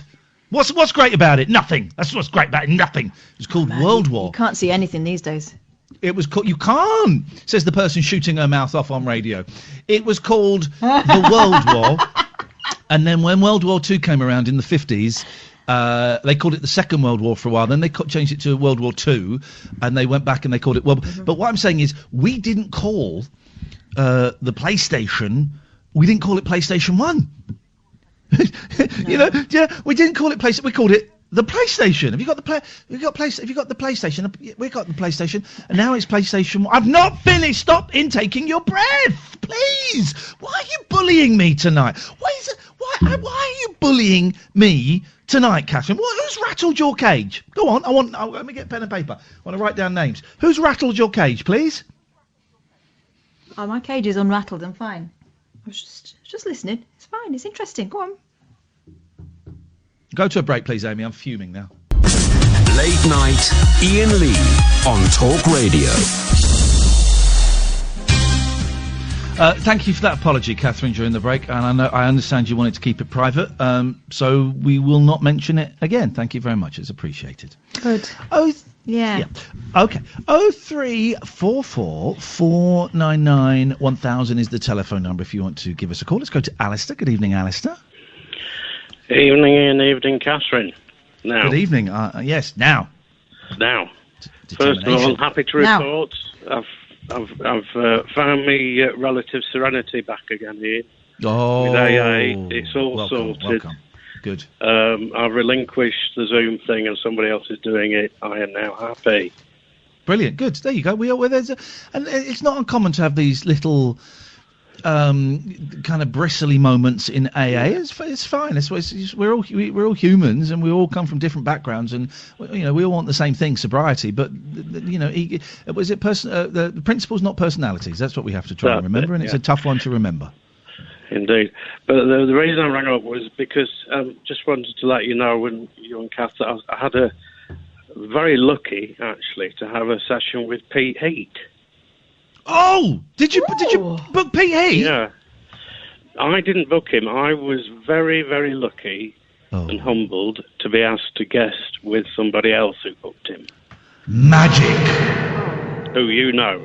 But, yes, and it was absolute... Shazam! Abracababra! Piff, paff, poof. You can't say that anymore, Catherine. It's homophobic. Oh man, what can you say? You said no. So you had a session. You had the session with him. For those who don't know, Pete Heat, magician. He comes on the show from time to time. A friend of mine, and he is. If you go to peteheat.com, I think it is. I just need to double check. You can book him to do a Zoom magic session. It lasts for about 25 minutes, and it's a proper... It's not peteheat.com. It might be .co.uk. Hang on. Pete... Can't spell Pete. Peteheat.co.uk. There you go. If you click on... go to peteheat.co.uk and look for Zoom magician. You can book him, and it's pay what you want afterwards. Did you enjoy it, Alistair? It was absolutely thrilling. What I loved about it is the way that he orders the tricks. Yeah. And when he comes to, you would say the crescendo at the end of it. Oh my God. You're completely floored. I mean, it's amazing. How the hell? My youngest, my 8-year-old, did, and we're not going to reveal anything. Don't worry. But he did one of the tricks that was linked up to a reveal. And he just sat there, and literally his mouth just opened wide, and he looked at me. And for about 40 minutes afterwards, he was just sat there going, I don't believe it. I don't believe it. It's such a good show, and Pete is such a... And your kids joined in as well, Kath, didn't they? It was me, my kids, Kath and her kids, my sister and my niece and nephew. My niece and nephew are teenagers, and they were too cool for school. But they loved it, but they wanted to look like they didn't love it. And it was some show in it, Kath. Yeah, my girl's eyes were like saucers by the end of it. And afterwards it was, how did he do that? How did he do that? Yeah. I went, well, very simply, he's magic. Yeah. I called him a wizard, actually, in the show. I said, you're a wizard, Pete. We called him much worse than that. It's a really lovely way to get a little bit of entertainment. You can book him for an evening or an afternoon, and also you can have people link up. They don't have to be in your house, so you can have people linking up on Zoom. And also, if you've got, it's pay what you want, right? But if you've got 3 or 4 parties linking up on Zoom, then if they all chip in a few quid, it's a very cheap. I'm not calling Pete cheap, but it's a very cheap entertainment. It's his job, so you're paying his rent and buying him food, and it's flipping brilliant as well. It is brilliant. And he's such a nice bloke as well, isn't he? He's really... Oh, no, he's really a bastard nice in real bloke. life. He's absolute horrible, horrible human being. What was great as well is he does it as a show. The Zoom comes on. We did it on Zoom. Zoom comes on. He's in. And at the end, because I know him, I expected him to hang around and chat. And he didn't. He said, okay, well, that's the show. Thank you very much indeed. I hope you enjoyed it. I'll send you an email. Goodbye. And he was gone. And it was perfect because of it. It was perfect. Mm-hmm. Yes, absolutely. Oh, I'm thrilled. I'm thrilled you saw that, Alistair. Literally a little bit of magic into your life. It's a wonderful, wonderful thing. Yes, excellent. All right. Okay, Shall I well, cut you you didn't get... Did you get my email? Have you got a Windows computer that keeps freezing? No, what? You'd sent me an email about how to stop my Windows computer from stop freezing, but I don't think my Windows computer freezes. All right, it must have been another one. I apologise. But you can use it if you need it. All right, thank you. Nice one, mate. See you later on, Alistair. Thank you. Have a good weekend. 0344 499 1000. Oh, by the way, we are on a Monday, aren't we? We didn't take a bank holiday off. Bank holiday. Remember bank holiday? No, I forgot about it. Bank holidays. Turns out I'm doing nothing anyway. Let's go to Barry. Good evening, Barry. Hello, mate. How you doing? All right?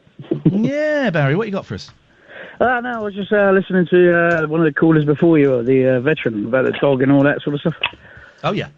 Yeah, I was just, and you were comparing it about the PC games and stuff. I was just wanted to call in and say, just forget about all your PC games and stuff like that. You know what I mean? It's a little bit more serious than that, you know. What is? Well, if you ask about the dog attacking you and stuff like that, and twisting him by the collar, and it's quite true. Like, once a dog goes for you, there's no way of getting him off you. You've got to be up the bumhole. No, absolutely not. No. Have you tried it? Have you tried it? I would not even think about it. The last thing you're going to be thinking about is sticking a finger up the bumhole of a dog. Trust me. Well, then you're dead. You're dead. You're a dead man. I mean, in Iraq and all that sort of stuff, right? When the Arabs, they all got dogs and stuff as well. Like, you know what I mean? When they come, stick a finger up. I got 10 fingers. I can, there's 10 dogs I can work on. Any more than that, I'm in trouble. But I can I can do. That's fair enough. But most of us have got rifles when we're out there because it's a war. Like, you know what I mean? Tough guy. That's fine. You just shoot them. But so if you haven't got a rifle and you got, I mean, the police have got dogs like that sort of thing. I'll tell you right now, you got a knife in your hand, and that dog's on you. You will not be reaching for his bumhole. I will tell you that right now. Well, okay. you reach for your knife, by which time he's seen that and he's ripped your face off. I reach for the bumhole, and we'll see who comes off on the dog best. I bet I come off first and fastest and hardest. I would love to hear you see that live over radio when you're doing it. That'd be brilliant. Okay. Okay. I'll teach you a lesson. But we can still talk about video games, though. Oh yeah. No, I'm pretty good. I'm pretty good gamer myself, but I usually do it solo. I don't do the multiplayer stuff. Usually I'm on Far Cry stuff like that. Loner, like the Incredible Hulk. Yeah, well, I've done plenty of multiplayer, and I just got fed up with it. I kept getting killed. So. Yeah. Oh, so hang on a minute. So you played a little bit of Call of Duty, and you can't do it for real. I can't do it on the computer. Well, then there you go. You absolute pudding. Yeah, pudding. Yeah, I know. You are a loner, and I respect you being a loner. I'm not a loner. No, I've got. We're currently sat in the back garden around a bonfire. I've got me 2 children with me and the missus.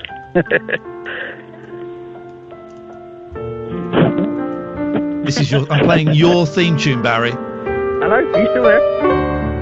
Oh no. You're doing a piano loner stuff, is he? Yeah, I'm playing this live. All right.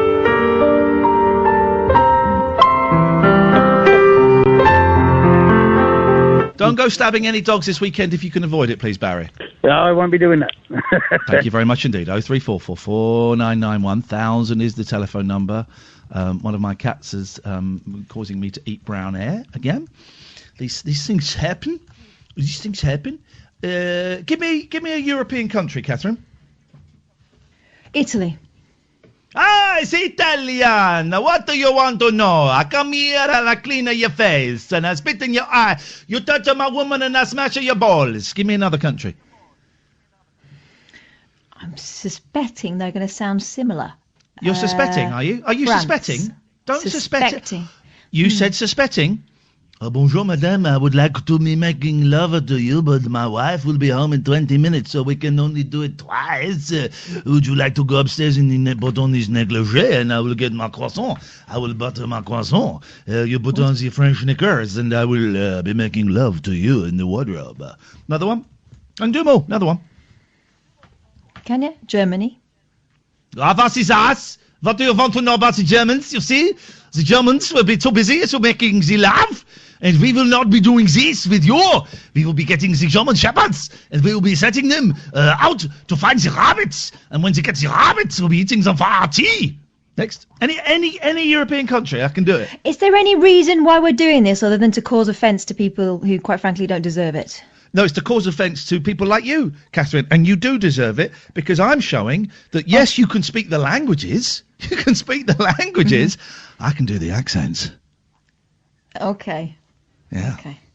Yeah. Well, you got me there. You really have. Give me one more. Go on, one more. Any European country. Oh, God, really? Okay, let's go for Spanish. Why not? Te quiero, pero dices nada. Oh, Todas God, las horas y todas las noches. I'm a Spanish man, and I'm going to very hairy in the. Spain is a tricky one, actually. Spain is a tricky one. But as you heard there, I was excellent at it, so not really a challenge. It's not really a challenge. It's not really a challenge. No, let's not bother. Let's not. I'm thinking. Well, I'm bothering. I'm thinking we're going to do a new feature. It's going to be called Iain's Around the World in 80 Voices.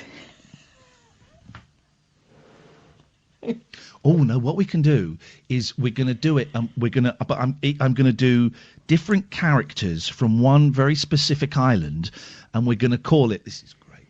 Around the World in Haiti Voices, and it will be people from the island of Haiti, and that's how it's pronounced. Haiti, and I hate you sometimes.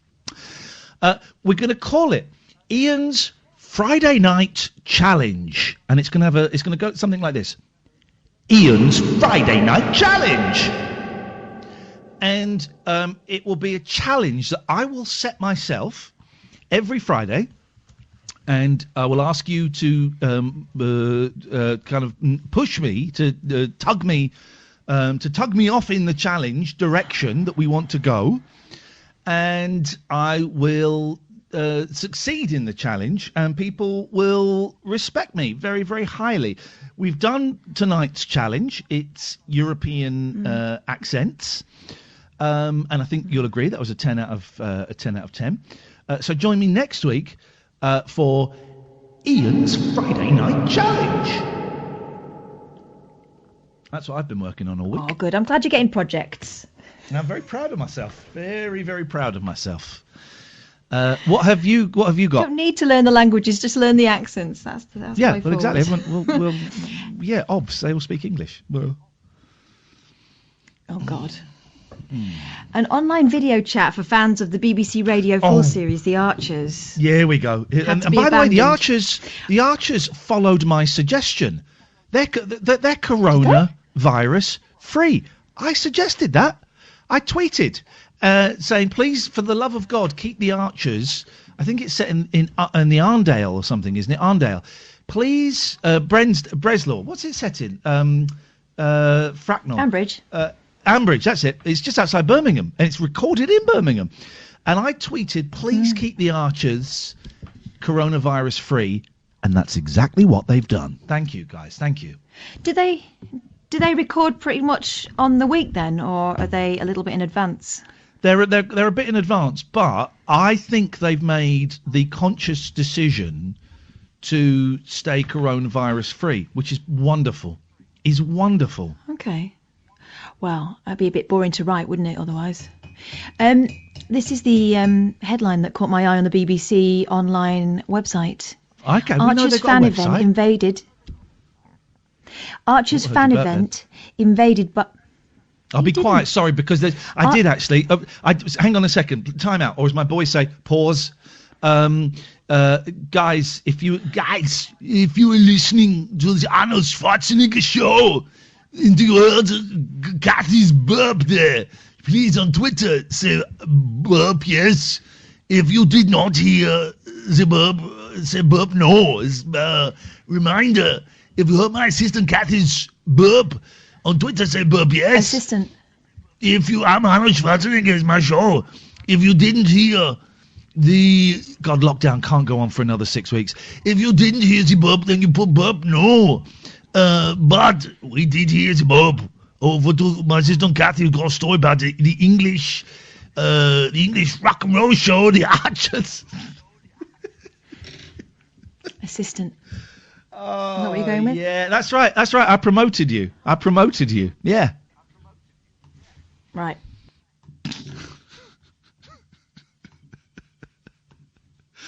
I'm about to hear your Oh, no. The coronavirus is coming to the Archers. Gareth, I'm blocking you for bringing me bad news. I know we're not supposed to shoot the messenger. I'm shooting you. Catherine, over to you, please.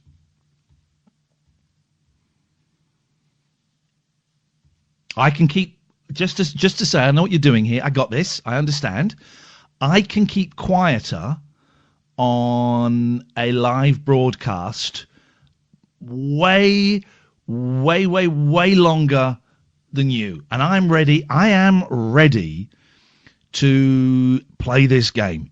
I am ready to play this game, and I will keep significantly longer than you. Welcome to round 2 of Iain's Friday Night Challenge.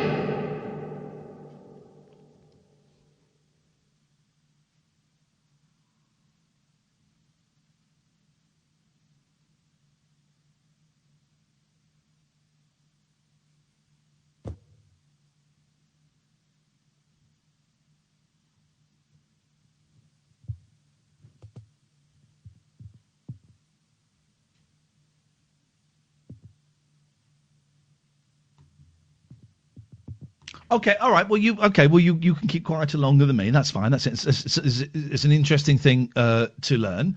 I apologise. All right, fine. I'll do this. I'm the bigger guy. I would like to apologise, Catherine. Archer's fan event invaded by Nazis. We'll find out this story after these ads. Late night, Iain Lee on Talk Radio. 0344 499 1000 is the telephone number. One of the dullards, Catherine, that we banned has just tweeted a link to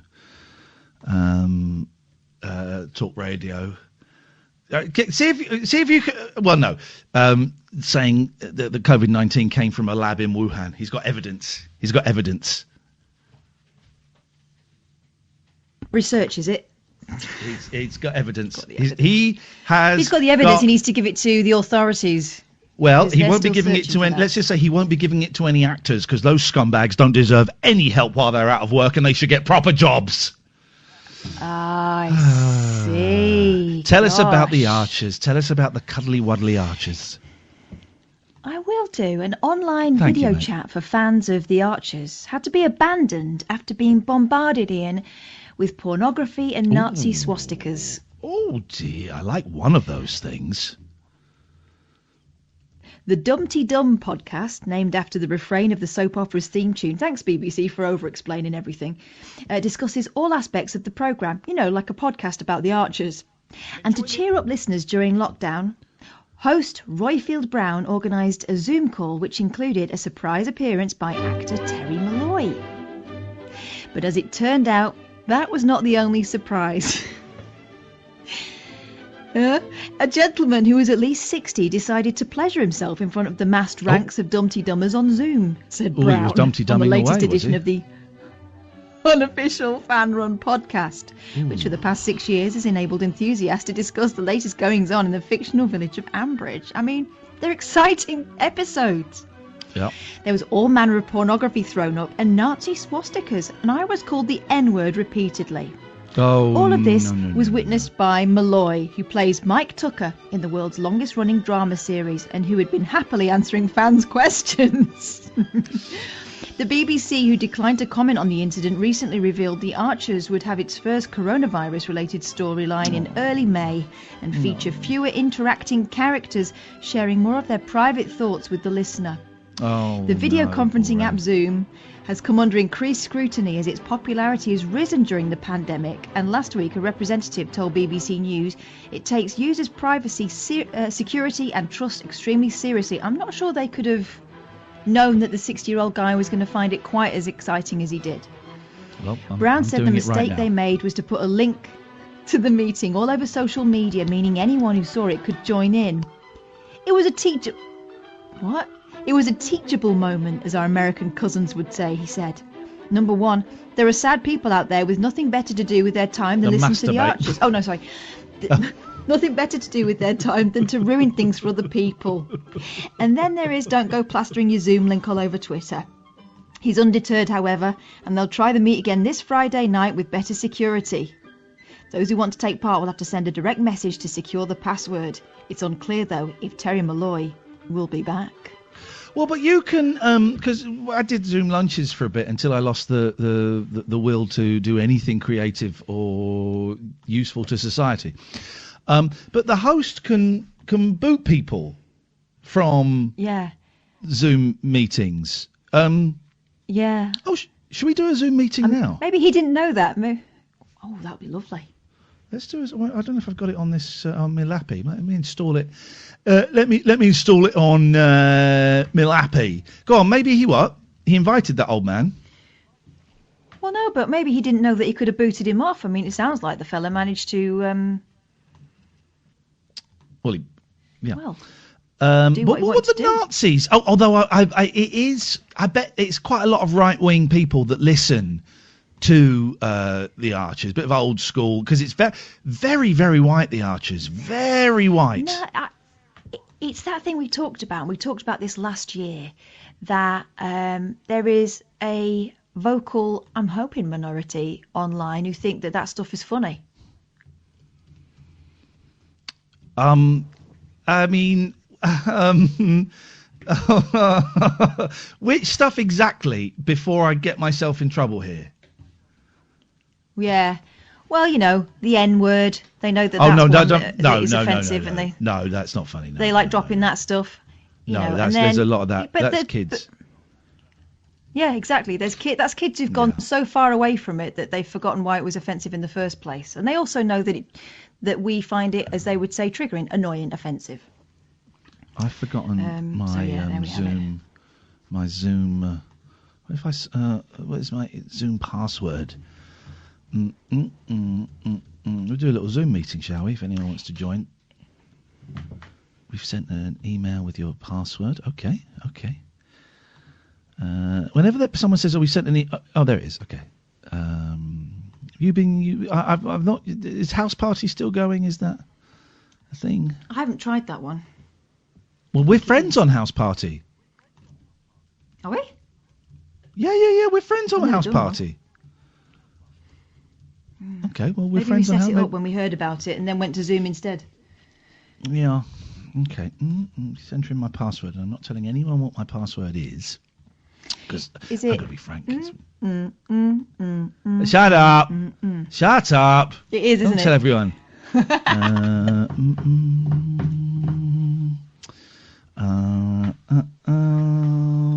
That friend whose password was always 1234. Yeah, we do. I won't say his name. And when we laughed at him, he said, "I'm going to change it," and he changed it to 5678. Yeah, he did. Absolutely true. These are the idiots that we're dealing with. Absolute melts.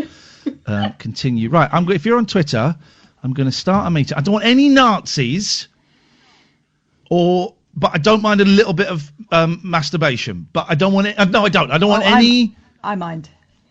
I don't want any of that. Let me just do my hair. All right. You are using the computer audio. Hello.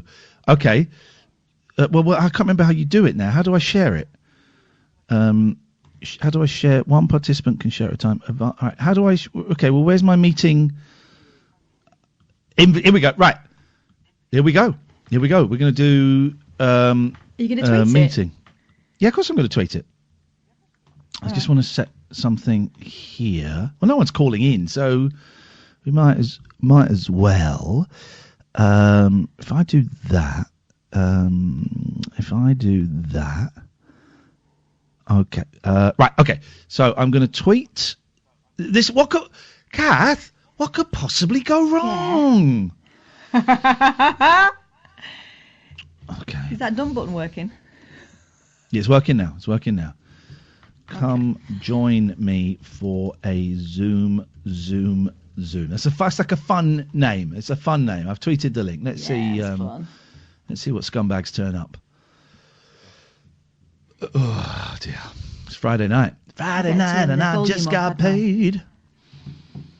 Hang on, how's this going to work? If I put the you're going to hear it through my computer. Well, let's just do it anyway.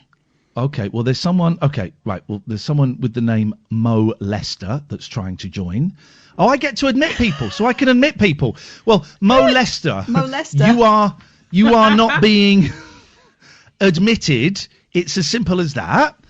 You can be admitted. You can be admitted. Now, how do I see it, though? Gallery view. There's Nathan. 14 people have entered the waiting room. There's Alistair. Hang on a minute. Hey, guys, how you doing? How you doing, Nathan? Hey, how you doing? Whoa, yes, my friend. Let's admit Adam. You can only join if your Shall I name's turn my here. microphone off? Why? Well, then you'll hear me through the Zoom thing instead. I'm not necessarily going to invite you into the meeting, mate. Oh. I get to admit people. Hey.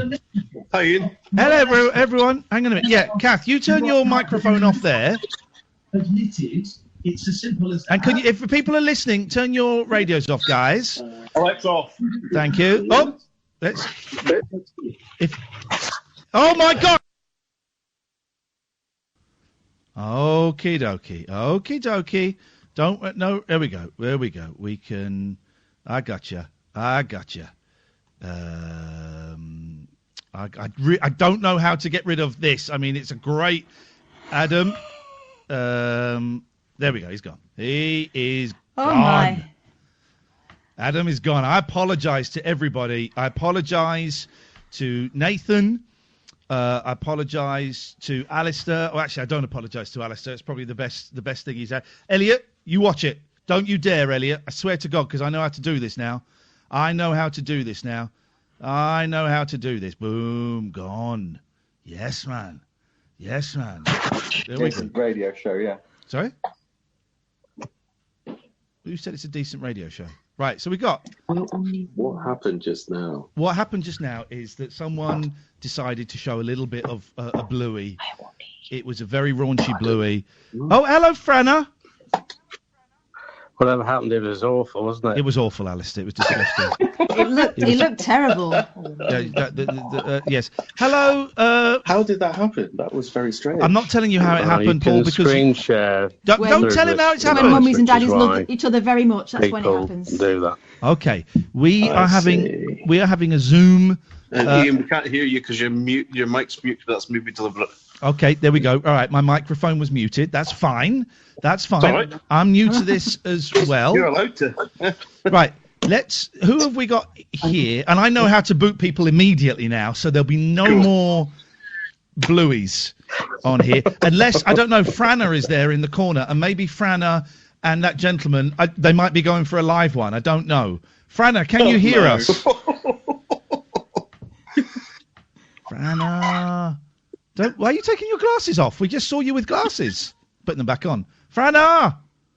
I don't think she knows she's on. It's foreplay, is it? Shut up, Ross. Hello, Franna.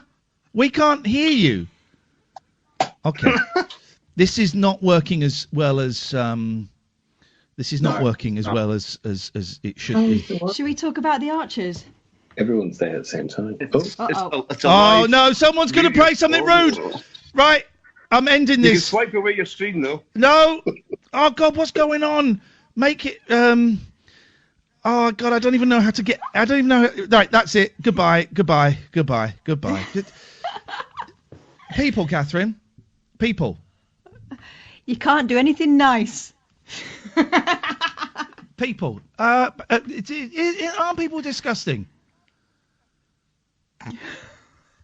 Aren't people disgusting? Showing a bluey. Maybe it was... do you know what? Let me give them the benefit of the doubt. Maybe they didn't know that they were showing that bluey, and that these things happen sometimes. These things happen sometimes. What a world. Didn't even look like a good bluey, to be honest. It looked standard. It looked standard, if I'm completely honest. Okay, so well there you go.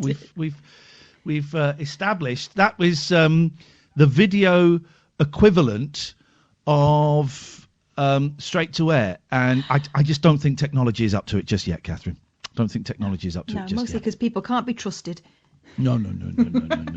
You know you can do other things with computers, guys. It doesn't just have to be that. You know, it doesn't have to be. It doesn't have to be that. Gosh, I feel. I feel very hot and sweaty at the moment as a direct result of that. Right. 03. Where's my tiger balm? 0344 499 1000 is the telephone number if you want to give us a tour. I tell you what we will do for the last hour, because, and Amy, this will require a little bit of work from you. A little bit. So that's the implication being you haven't done any work tonight when we know you've been working like crazy. So thank you. But you'll have to be even more on the ball. Let's, for the last hour, let's do straight to air because it is the end of a very weird week. The hot. I don't know what's better, Catherine, for lockdown: hot weather or cold weather. I would imagine cold weather is probably better. We are both blessed, and we say this, and we have to acknowledge this because some people think that we don't. That we are very lucky in that we have gardens. The very nice gardens that we can go and sit out in. I've got a hammock. These liberal elite. I have a hammock. But a lot of people don't. So I would imagine that cooler weather, cold weather even, would be the best for a lockdown. Yeah, maybe. Although, rainy, depressing weather is not going to help anyone's mood, is it? It's nice to see the sun, even if, you're not directly in it sometimes. Oh, the light makes a difference, I find. Yeah, I live in a flat with no garden, and the light makes a heck of a difference. Yeah. Let's go to line 1. Line 1, you're on the wireless. Hello? Hello. You're on the air. How can we help you? Is that Talk Radio? Yes, it is. This is Iain Lee, and also Catherine is here. How can we help you? All right, Dan. I believe you're having technical problems at the moment. We had a little technical issue, but we have sorted it out now. Oh, is that sorted? Right. Yes. It's just a message for James Whale. He's not here. He's gone home now. No, I know he's not. I know he finished at 10 and he's at home, isn't he? Yes, asleep. I think he's at home. I believe so. Just to say, he said he's very lonely since his wife died, and he's got 2 dogs, and he just has a glass of wine, and and I feel for him because I've been through that, when I split from my husband, and I know how he feels, and I just want to express my sympathies. And he said to what's the name of that program? Oh, I don't know. I didn't get a chance to listen to the show. I was busy at home reading a book about Barry Manilow. Yeah, well, he was doing half an hour with her anyway. Yeah. Oh gosh. Doesn't matter what her name was. Go on. That's all right. Don't worry. What did he say? I can't remember that far back. That's like Esther Ranson, I'm being told. Esther Ranson. Half an hour, and it was really, really interesting. Fantastic. It was absolutely fantastic. Oh, James is one of the best. Oh gosh, I remember him on television. I'm giving my age away. Yeah, I remember him. My granddad used to tell me about him. Oh, right. Are you cheating here on your age? Might be a little bit. James is one of the best, and I'm a big fan of his. Yeah. How are you doing now? Are you feeling? Because I have to go to the news in a second. Are you still feeling lonely, or does it get better? No, darling. Not now. I've got people around me, but good. I did go through a broken marriage. Yeah. If you know what I mean. I did. It was nobody's fault. It was just, one of those where you drift. He wants this and you want that. Yeah, I know. The worst thing for me, and I can't name names, but I was in the music industry, and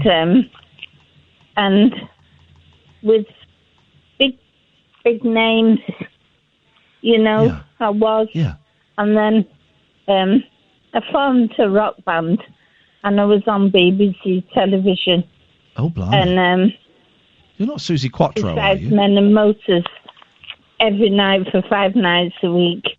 And then the Buzzcocks manager picked up on us, and I've had a bit of a life. I have really. But the people that have reared me, I've been spokesperson for big names, and You know, I have. I've had a great life, just like James. Yeah. You know, all right. And that's listen, how. I have to move on because we're really late for the news, but it's so nice to talk to you, and that's a really kind message to a man I've got a lot of respect for. So thank you. We'll do call straight to air when we get back. I feel the mood is probably right in the nation. This is Talk Radio. Late night, Iain Lee on Talk Radio.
Four 499 is the telephone number if you want to give us a call. Gosh, so that's what happens at midnight, Catherine, on the Tesco website. It kind of closes down because I just thought loads of people said, midnight. That's when they release the Tesco click and collects and the deliveries at midnight. And I went, okay, all right, let me just see. So I went there at 5 to midnight. And it was, you're in a queue. And I thought, I've never seen this before. You're in a queue. You are in a queue. Okay, I've never seen this before. And I thought, okay, well, this is going to end in tears and in disaster. And then I just looked, and then suddenly it popped up, and there was some date. There was one day left that's got some deliveries. I have booked a delivery. I know people will think this is me being selfish, but let me just say, I will also be getting the shopping for my elderly neighbour, so don't think this is, pure laziness. I'm a very famous guy, and you know me, Catherine. I just can't go out into the supermarket. I just can't go to the supermarkets because social distancing doesn't work for someone who is as famous as me, because people forget that and they just want to come up close to me. You know that. Yeah, they swamp you. You have to have the stores closed down and go after hours, don't you, normally? Exactly. I'm like Michael Jackson, only in that respect. So I've booked a delivery, which is great, and I will be getting a big delivery for Betty, who lives next door, because I enjoy that a lot, because she likes buying old things. So let's just say on Friday, the 1st of May. I'm going to be eating well. What's the date today? Let me just check. Oh my God, it's only the 11th of April. That's how far booked they are. Crazy, huh? Absolutely crazy. Those poor delivery people. I just, I can see the government. I mean, the government's going to be bankrupt after this, and we're all going to have to pay more tax. That's inevitable. Everybody is. And I can see there would be a huge press from the public to pay NHS workers more. I can imagine there'd be a bit of a kickback from the government where they go, yeah, but we're bankrupt now. But I think any government that didn't reward the NHS in some way, not the NHS, but the actual workers in some way, would be booted out pretty sharpish.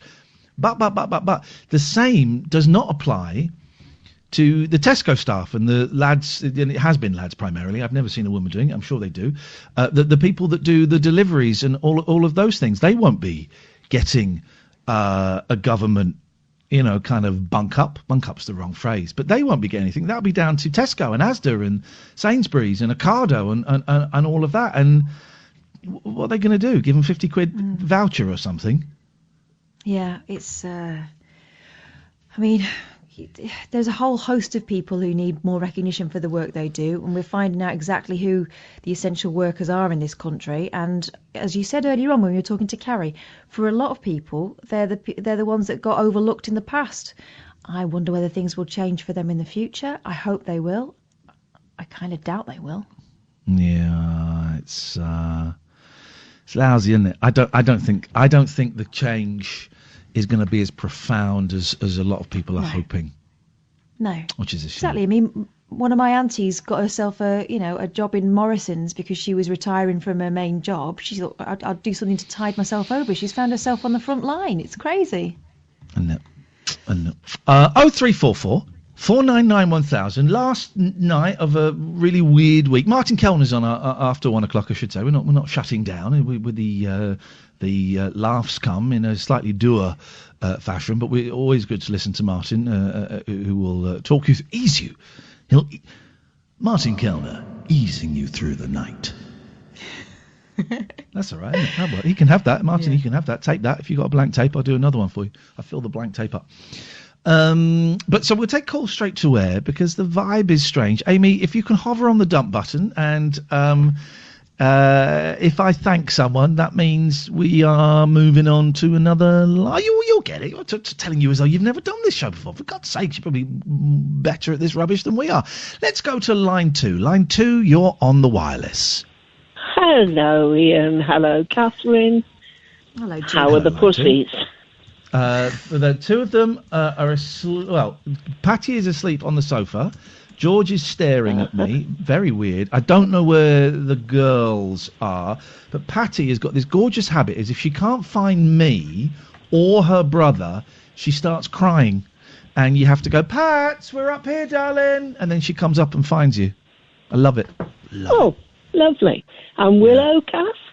Well, I was just wondering where she was. I thought she was upstairs, but I've just looked under the table where I'm sitting, and she's been there all this time. Quiet as anything. She does sit under the table with you, doesn't she? And yeah, she does. They like being, I don't know where the other two are, but they like being near us while we're doing this.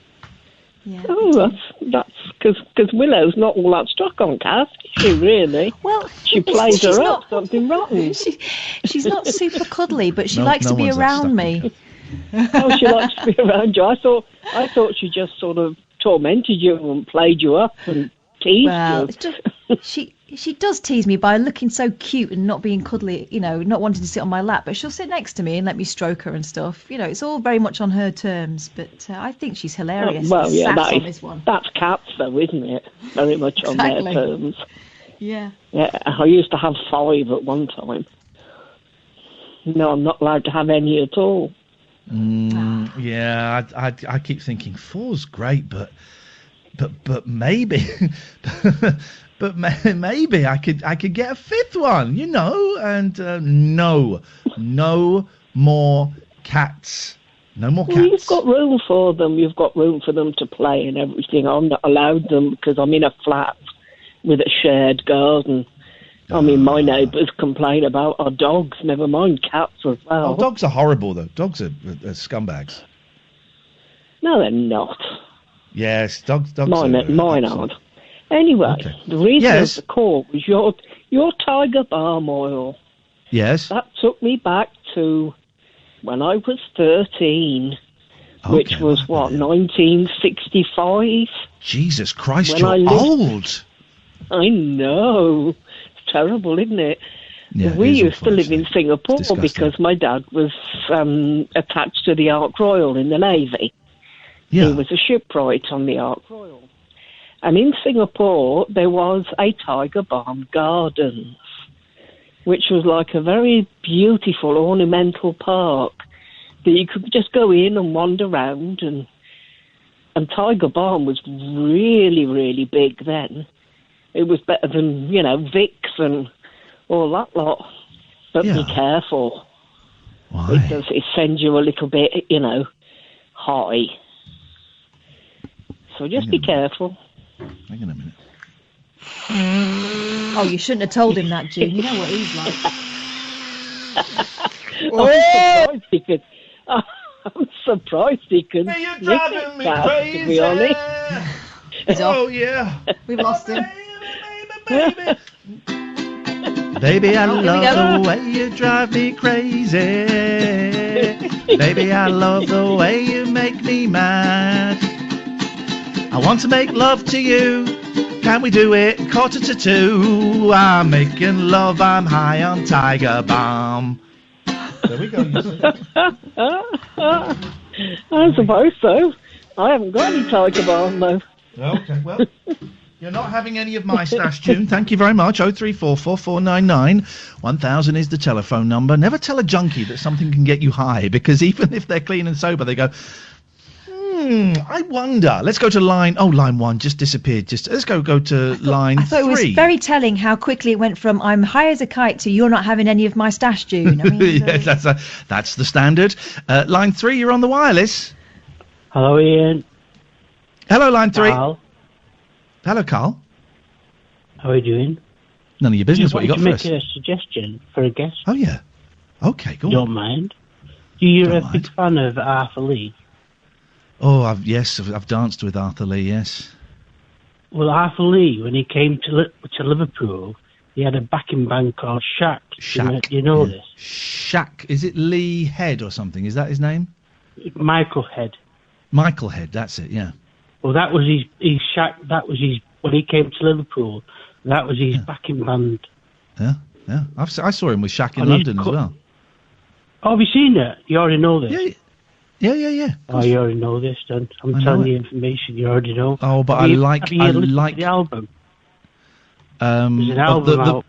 The bootleg of it? No, it's a proper album of Liverpool Academy. Oh yeah, it sounds like a bootleg. Yes, no, I've got it. Of course I got it. I love Arthur Lee. Show. Here's the thing. I tried the band Shack. Michael Head. Amazing. I tried the band Shack, and do you know what? Maybe this weekend I will try them again.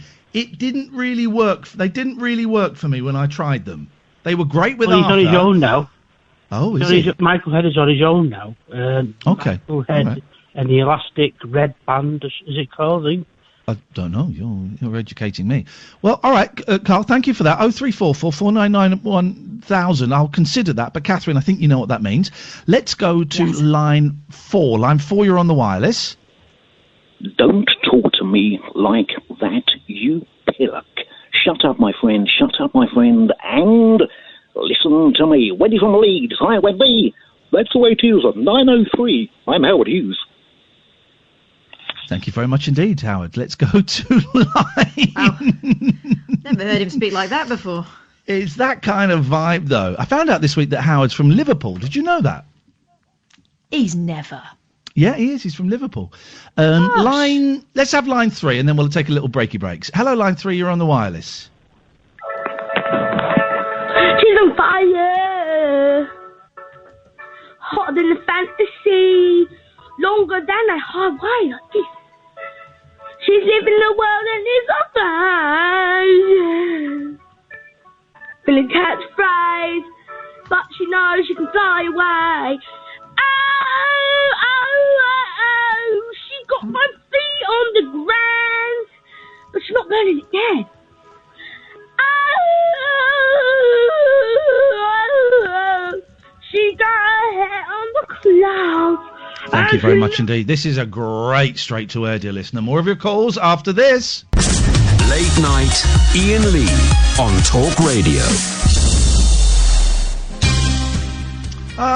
We'll take calls straight to air. 0344 499 1000. Don't swear, don't be libelous, don't be racist. You can phone up and you can have a little chat with us, or you can use this as a chance to express yourself in any way you see fit at the end of a very odd, stressful, hot week. After this, I shall be going to bed and probably not sleeping for quite a while, because I can't really seem to sleep at the moment. I think I'm not alone in that. I think a lot of people are going through that.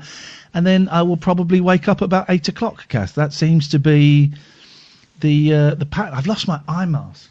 Uh-oh. Yeah, no, I had Can you not two of them. improvise one? With what? A pair of pants or something? Yeah. No. Who's going to see you? No. Well, no, but I'm not going to put pants on my head. Why? It might So get too proud. horny. Let's go to line 1. Line 1, you're on the wireless. You switch your radio off and talk down the phone. Oh, Iain. Yes. Sorry. Radio off. I've got a challenge for you. Uh-oh. Okay. Ukulele or banjo. Okay. Yes. What's your preferred weapon? Well, if I say one, do you then pick the other? No, because I don't play either. So. Okay. Oh, do you mean actual weapon? You're going to hit each other with these things? No. All right, I've got my ukulele. What do you want? Banjo, Well, give me a song, any song, and I'll play it. Now, okay. It's called Yep, go on. Tiptoe Through the Tulips. Oh, for goodness sakes, man! Why don't you give By me Tiny Tim. Yes, I know Tiny Tim, of course. I mean,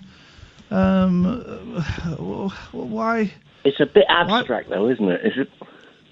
Well, it's not. No, it's not. It's a really obvious one to play. Tiptoe through the window, by the window. That is where I'll be. Come tiptoe through the tulips with me. Yes. Easy. Thank you very much, caller. 0344 499 1000. Absolutely no challenge whatsoever. Let's go to line 5. Line 5, you're on the wireless. Hello, that's you. Hello? Hello, you're Hi. on the air. Yes, hi. I'd like to just talk to you about what's going on at the minute with in the country and the world in general, and just give a little bit of a different perspective on things. Does this perspective involve 5G? No, it doesn't involve 5G. Fantastic. Well, carry on. Try and speak into your phone a bit clearer. It's a little bit muffled, but yes, I'd love to hear this. All right, okay. Well, I've just since the outbreak of this coronavirus pandemic, myself and a few people have been keeping a track on what's been going on, particularly interested in what the government have said, and also we've been paying particular attention to what the Office of National Statistics, the ONS, have been saying about this. That's the government's statistical agency. Okay. And as of this morning, looking at the population of the world, it gets a bit statistical to start with. The number of cases was 1.6 million, which was 0.020% of the world's population. Right. The number of deaths worldwide was 96,791, which represents 0.0. I tell you what. Why don't you tell the sons, the daughters, the wives, the husbands, the parents of the 980 British people that died today that this is not really something we should be that concerned about? Because I'm guessing that's where you're going. So why don't you tell the families of the 980 people who died in this country today that it's not really something we should be worried about? Okay, are you going to listen to us, or are you not going to listen? No, I'm not going to listen to you, because you're going to say it's not really significant and it's not important. You go and tell that to the families of the 980 people who died today in this country. No, the ONS have said... No, I don't care what the ONS has said. What do you want to say? What do you want to say? Forget the ONS. What do you want to say? What I want to say is, I think the whole thing has been massively overinflated. I tell you what I want to say. You're an idiot. You're an idiot. I don't want to hear your sick filth. I pray to fade him down, Amy. I don't want to talk to this guy.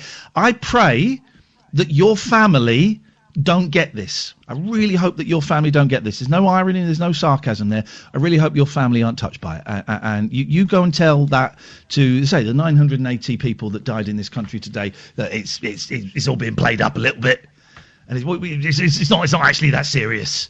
You go and tell those guys. That's usually a prelude to, so we should all go outside because this is all a ploy to take control of us and curtail our liberties by stealth.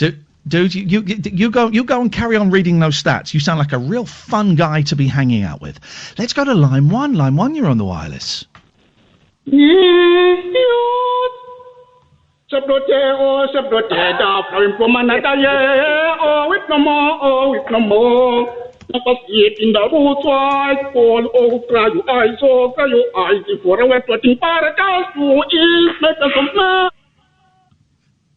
Okay, thank you very much indeed. Let's go to line 3. 3, you're on the wireless. Hello, Ian and Kath. How you doing? It's James. Hey, it's just Jay Sexy James. Hello. I'm not going to help much with the vibe of the show, I'm afraid, but my mum passed away a week and a half ago.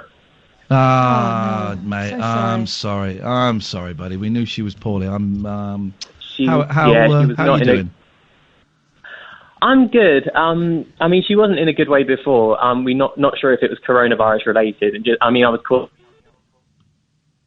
Oh, James, we've lost you. James, say hello? that. Come back. We lost you. We got to. We're not sure if it's coronavirus related. Then you disappeared. I did a Nigel. I'll change ear. But yeah, we weren't sure if it was coronavirus related, but it was. It's been kind of hard times because organising a funeral at times like this is hard, and it's not an easy thing to do. You're allowed 5 people or so at the funeral, which has caused a bit of a rift in the family because my dad thinks that would be an insult to my mum. So what I'm basically doing is compromising. They're having a kind of private funeral behind closed doors. Only I can go, which is going to be absolutely bizarre.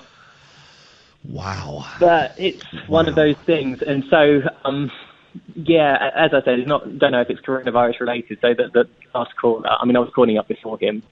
But, these are real people. And it really hits home when it's someone that you know. And it brings it very, very close. And all of a sudden it becomes very real.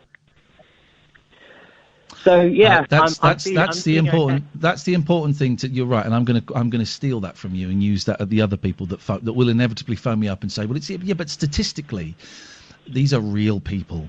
These are real people who have gone before their time, and we have the ability to save more of these people by simply staying in. That's it. I'm really sorry for your loss, James. I would, on the converse. What an honour to be the only person at the actual funeral service. Because, of course, you, at some point down the line, when we're all allowed to meet up, I'm sure you'll have a wake, and a bit of a do. But actually, that's a really intimate, honourable thing to be the only person there. It's going to be intense. I could have blown it off and just said, let's just have the cremation. And a bit of me was thinking, let's just do that and have a family do. But she did want a service, and I thought, well, why not just do it anyway? I'll be there, have it done, then we can have the family do when all this is over. Well done. So, well done. It's a happy time. And every single one of my friends, without fail, have all said, do you want me to come along and be with you? And I've said no, sorry, because as soon as I start opening it up, everyone will want to come. Why aren't I invited? I wanted to go. I don't think anyone wants to go to a funeral, but the fact that they're all offering shows how good people are. And I think there's a good message to come out of it. I'm positive, and I think in general, let's just be grateful for what we've got. And I've got to, the longer this goes on, the more I'm grateful for every single little thing that I have. And, the things we take for granted. You're a good man, James. I'm so sorry for your loss. And I'm sorry that it's happened during a particularly weird moment in our history, which means that we can't, people can't physically get together to celebrate the life of someone who's passed. But you're doing your mum proud, my friend, and well done you. Thanks, man. Cheers. Have a good night, guys. And thanks for coming on Good Friday as well. We forgot. Not everyone does. So we forgot. Enjoy. We forgot it was a religious holiday. 0344 499 Good night, 1000. Can I just do one? Can I do one depressing bit of news that I saw the other day? It would appear that quite a few people have died in care homes of what they believe to be COVID-19, but they're not allowed to test them for some reason, and the government aren't including these people in the official death statistics. I don't want to be a downer on everybody. I just read that 2 days ago, and it's been sitting in my head for the 2 days because my mum's in a care home. So far, touch wood, no one has. There's not a case of it in there, but it turns out a lot of people have died in care homes, and the government, for some reason, and maybe someone listening knows more about this than I do, the government are not including those figures in the official statistics. Because I read a know little piece about it the other day. The daily briefings, they talk about the fact that there is a lag when it comes to reporting the figures, and that people that die in the community don't necessarily show up. And I mean, I know it's all we've got to look at, but it would be helpful, wouldn't it, to know exactly. I mean, that's the point, isn't it? That without proper tracing and testing, we're not really going to know when we're on top of this thing. Would this be a thing? I think it was Chris who suggested this on Twitter. I think it was Chris, and I like Chris a lot because he got me some hooky video games. And Chris said, is there any way to find the number of people who have recovered from coronavirus in the country? Because you get this, and it is that figure of 980 is really stuck in my head today, of the people that passed on Friday. Where are we now? Saturday? Yeah, Friday. And it is not. It's important that figure is out there. I don't know how important it is for everyone to know it, but it is not good for the soul to get a figure that is nudging ever closer to 1,000 a day of people who are passing. And is there anywhere that we can get the number of people who have recovered from it in Great Britain? Because that would be something to say, during a show. By the way, the 5,000 people recovered today. I don't know if those figures are out anywhere. I don't think there are. At the moment, you get the infection rate, and then you get, and then you get all the other things. On Twitter, if I go to my For You, and you can have coronavirus tweets. Here we go. The total number of global cases has surpassed 1.5 million. This is just from Twitter, from the news section, right? Including more than 100,000 fatalities. More than 300. This is from around the world. More than 370,000 patients are reported to have recovered. So that's a great figure. I don't know what it is for the UK, and I'm just wondering if there would be somewhere that would put that information out, because that would be great to be able to counter the death toll with saying, in the UK today we had 752 people actually were discharged from hospital and have recovered from it completely.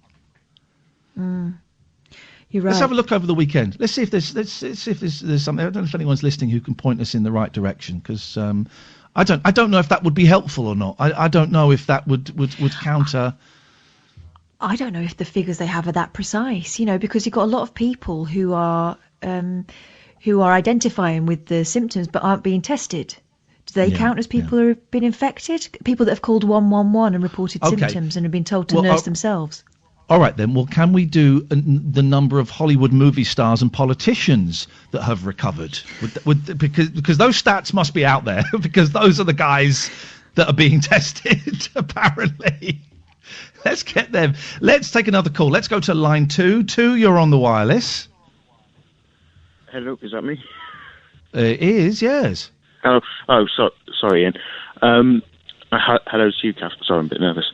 I'm just calling in response to what your previous caller, James, was just talking about. Oh, yeah. Unfortunately, 3 weeks ago, I sadly lost my father. He was 57. It was heart attack. And it was a funeral the other day, and it was hard. It was a similar situation. It was graveside only, and there's only 4 of us there. Yeah. It was me, my uncle Darryl, and my stepmom, and my cousin Sally, who was basically like a daughter to my dad. It was probably one of the most hardest things I've ever had to do, to be honest. I was just, I don't know why I was calling me. I was just wanting to talk about it and just say, I feel, my heart goes out to him, because it's hard. It's hard. I've been there myself, going through it, and a funeral of a parent is a funeral of a parent is always going to be tough. Whatever your relationship is, always going to be a tough thing. But to do it in the reduced circumstances of only a handful of people being allowed there, and the one of the good things of funerals is putting your arm around an aunt who's crying, or there's a physical element to it, and to have that removed makes it, I would imagine, all the more difficult to bear. So well done for getting through it. I hope that doesn't sound patronising. I mean it. No. Well done for getting through it. Go on. One way that, for the rest of the family and for my dad's friends and things like that, one way which helped me deal with it and deal with everything that was going on was, so we thought, right, we can't do a proper service. We can't have a wake. We can't pay out respects to him properly. So, I was just in a telephone conversation with the vicar, and I said, well, I'm a media student. What I could do is I could perhaps make some sort of video. And what the vicar was so kind enough to do was she recorded herself performing everything that she would have done in the church. And it was effectively the church service. She sent that to me, which I then edited with the music my dad asked me to play at his funeral. And when the music would play, so like the beginning and for the hymn and at the end, it was just a slideshow of pictures from my dad's life. And that's gone down well with the family and with his friends. So I posted that onto YouTube and as an unlisted video, posted it onto my dad's Facebook for everyone to see, and that's how people have been watching it, and they've been paying their respects that way. So that's the alternative, and that's the best that I could do. And I felt a duty as his son, as his only son, to provide that, and make sure that everyone can say goodbye properly. Well done. It sounds like you've done him proud by doing that. Yeah. Well, that's what I tried to do. Yeah. What was your dad's sorry name? for being Barry. Yeah, Barry. Barry. All right. And what was your name? Connor. Thanks for telling us about your dad, Connor. I really appreciate it. And well sorry done. for being a bit all over the place. No. It's just you're allowed to been a bit nervous calling up. And hey, mate, you've done your old man proud. Person. Yeah. And I just wanted to, and for anyone in that situation, there's that the video sort of thing. That's perhaps an alternative route that people could go down, and just there's ways around it, and you just got to look for the tiniest bit of light, and that can be of help. I mean, as I said, making that video helped me greatly. And if I didn't have that way of making that tribute as such, in that way of honouring my dad, I don't think I'd be as okay as I am at the moment, And leading up to the funeral, it helped as well. course it did. Connor, you're a good man, and it sounds like your dad was a good man. And boy, oh boy, I should hope that my sons would be as generous and as kind as you've been. Thank you very much, mate. And I'm really sorry for the loss. Saying that, my boys made me a little bracelet today, Catherine, which I'm wearing now, and I shall never take off. They made a little bracelet because they could see I was tired, and I bought a little bracelet maker. I bought some crafty stuff, which we haven't really got round to doing. And one of them was like a sort of bracelet and necklace thing. And my eldest at breakfast said, "I'm going to make something for you today, Daddy, to say thank you for looking after us." It was probably a bribe to let them play more Fortnite. But they made me this lovely little necklace, bracelet. I love you. And he said, I've made it cooler. I've put a 3 instead of an E. And I went, yes, my son, that is what we're talking about. Loads of people have sent us links for stats and things, but actually I don't think it would be particularly helpful to do that because so many of the cases of coronavirus are going unreported. It makes the death rate look higher than it actually is, in terms of percentages, because so many people have not been tested, the figures are kind of out of whack ever so slightly. So I think we'll leave that, but it was certainly an idea to consider it. But thank you from that. Let's do one more call, then we'll have a little break. Pick a line between 1 and 6, please, Catherine. 4. Okay, let's go to line 4. 4, you're on the wireless. Hello, you two. You were after some stats about the virus and things. But first of all, you said some places aren't recording the deaths from COVID. That's yes. Germany. Germany don't, unless you were diagnosed with COVID before you died, then they don't count you as a COVID and the COVID killed you. But most other countries, they wait until you die, then they check, and if you have COVID, then it goes as part of the figures. No. Let me give you this from the Guardian. Hundreds of UK care home deaths not added to the official coronavirus total. Hundreds of people are dying in care homes from confirmed or suspected coronavirus without yet being officially counted, the Guardian has learned. More than 120 residents of the UK's largest charitable provider of care homes are thought to have died from the virus in the last 3 weeks and are not being included in the official stats. So, yeah, but no. But in Germany, that's what they were doing. They weren't, if you died after, they weren't testing if you died, which is a bit weird. But we are not in Germany, we are in England. I want the English statistics. We are not in Germany. Disgusting. You wanted to. I've been keeping some figures of all the daily things that have been going on. So, what you wanted to know about the recovery rate? But I'm gonna. We just said you won't have heard it because you were on hold. We're not going to now because because no. I'll tell you why. Because so many cases have not been tested and proven to be coronavirus, that the number of official cases of it are lower than there probably are, and it means that the death rate the official death rate compared to the official diagnosis counts makes it look like the death rate is a higher percentage than it actually is. It makes it look like the death rate is about 10%, which of course it isn't. So yeah, we're not. We considered it, but we're going to pass. But thanks anyway, Danny. Fair enough.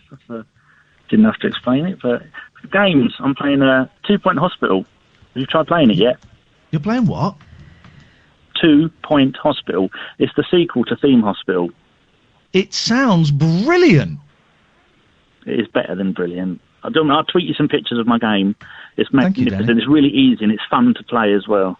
I like easy, I like fun, Danny. Thank you. 03444991000. Another 10 minutes or so of this nonsense before Martin Kellner. This is Talk Radio.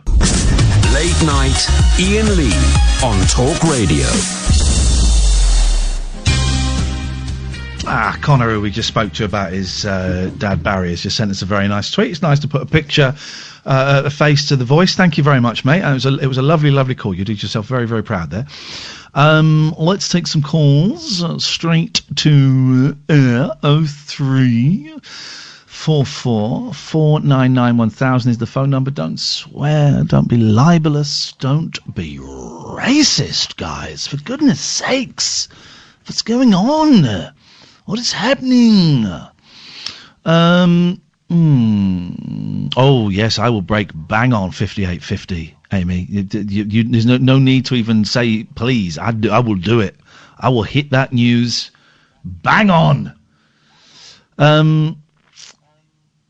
are you doing this weekend, Boyley? Anything? You got anything planned, or is it? Cause I know that I have booked the local pub. One of the local pubs is doing. You can buy food, and so I've booked. You have to book it, and I've booked very posh burgers and posh chips for Saturday night for me and the boys, which I'm looking forward to. They do roasts as well. You can book a roast. My God. Mate. In there. Well, but, yeah. I was thinking of jetting off to Monte Carlo, but someone tells me that the jet isn't prepared, so I think we'll stay home. I think what we might do is, do you remember I got that cheapo projector ages ago, and we've had quite a lot of fun with it, even though you do have to sort of cross your eyes a little bit to be able to see the screen properly.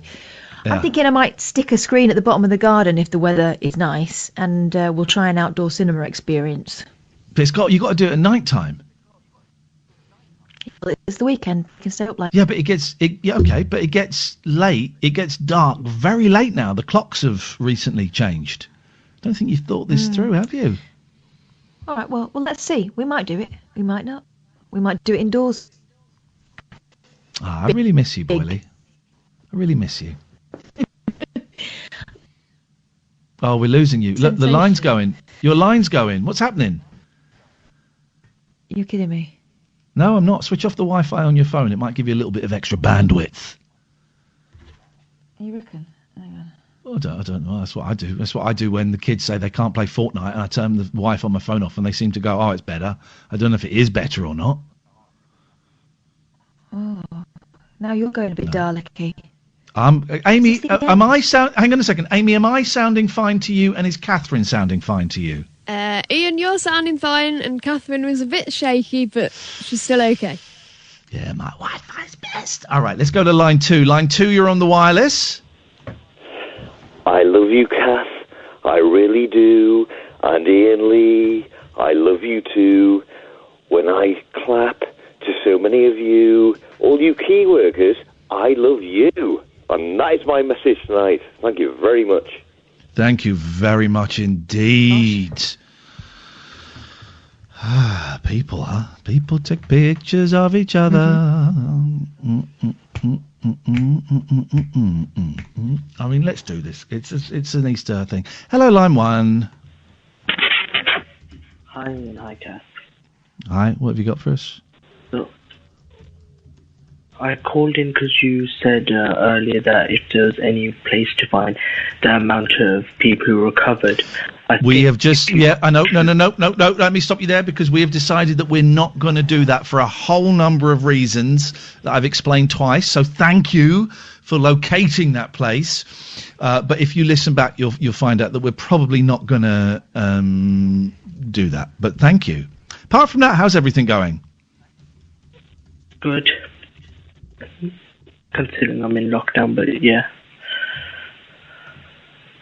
How are you? I'm in lockdown as well. Kath, how's it going for you? Same. Oh, Boyley, I think we might have to say goodnight to you, Kath. What, really? You can't hear me? Yeah. Give me a long sentence. Once upon a time, there was a little boy called Iain Lee. All right, now you've been a dick, and I think we've got there. All right, I think we've got there. Hang on a second. This is this should be the. If you want a miserable anthem for where we are, this should be it. Just go out on a low. Here we go. Do you know this song, John Lennon? People say we got it made. Oh. Don't they know we're so afraid?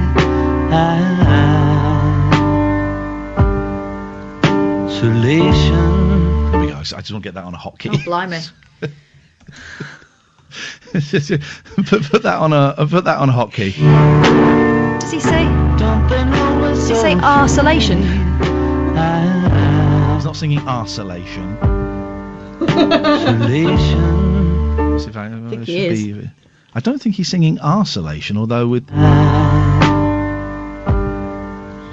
Let's find the one where he. But then again, sing it to me, Johnny boy. You're just a human. Lifted up the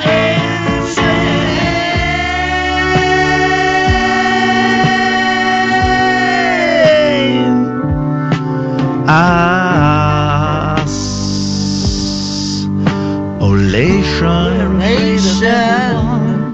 03444991000 is the telephone number if you want to talk about isolation. You'll say hello to Dave, who's listening. Hello, Dave. Giving you a wave, Hello, Dave. Hello, Dave. Hang in there, Dave. You got this. I think people are struggling. I think weekends are harder. Because whatever, they're even less structured than the rest of the week. We're very lucky, Catherine, that we have to be sat at a table at, from about 9:30 is when we kind of get ready and connect, and we have to sit here and do this, and it's a joy. It's not one of the toughest jobs in the world at all. It can be tough sometimes, actually, to try and be upbeat when we're doing this, but at least we have that little bit of routine in our days, and then at the weekends, that's it. I know. That's it. What are we going to do? I'm not going to watch National Treasure 3. So, is there a National Treasure 3? I think there is, but it's not on the Disney. It's not on Disney Plus. So, oh no. So we won't be watching that. But I don't know. I've not done great dadding this week. It's been way too much Fortnite. But who cares? Who cares? Well, the good news is you get another chance next week. Oh shoot! I've only got them Thursday and Friday next week. So 2 days of we'll do 2 days of Fortnite. Perfect. Roger says, I think Kath might need to upgrade her broadband to at least 2 plastic cups on a string. Okay, that's a good point. How about yours, Roger? Go early, Ian. You've gone of the Kath Boyle this week. Very tetchy. What? Go early, Ian. You've gone of the hashtag Kath Boyle this week. Very. Oh, I think he's trying to say off the boil. I've gone off the boil this week. Very tetchy. What the hell are you talking about? I'm tetchy. I'm a tetchy piece of shit. Okay. That's. I'm sorry you think that, but I've been on fire this week. I've been on fire. I tell you what, I'll make it easier for you. I'll block you. There you go. Then you don't have to. You don't have to put up with my nonsense anymore. If someone has to write hashtag just saying at the end of a tweet, it's normally because they've been a knob. Just saying. The hashtag just saying is the sign of someone being an idiot. Really. Hit and run. But listen, Gary, you have a great time. What was this weird pastor? I woke up this morning to some really rude tweet from this pastor in Liverpool telling me, because I tweeted the tweet we started the show with about feeling demotivated and lethargic. He said, "Get over yourself" or something, and I thought it was. I've made a rule now. I do not reply to tweets when I've just woken up and I'm still in bed. I will only reply to them when I'm out of bed, because that way madness lies. And I thought, well, that's a weird joke. And then I realised he wasn't joking. A man of Christ was telling me to get over myself because I was asking people with love and concern if they were struggling with mental health issues during this. And the ironic thing being that, barely 2 tweets down, he's wanging on about how compassion is at the core of proper define theology. Compassion, Catherine. I shouldn't need to, Pastor. And then we had, then I had the guy, I think it was the Paul, who phoned in the other day, who had PTSD, and was upset because people were having a party next door and got kicked out of a mental health Zoom group, I think it was. Wrote me a very lengthy message on Facebook. I didn't know who you was. I don't know who you are. But the way you spoke to me the way you cut me off was disgusting, and you should be ashamed of yourself. I'm thinking, if you're the guy I'm thinking of, you've got longer than almost anyone that night, and I thought I was very, very patient with you. Well, so I called him. Some people, some people don't want to be reasoned with. Some people want you to go, yeah, do you know what?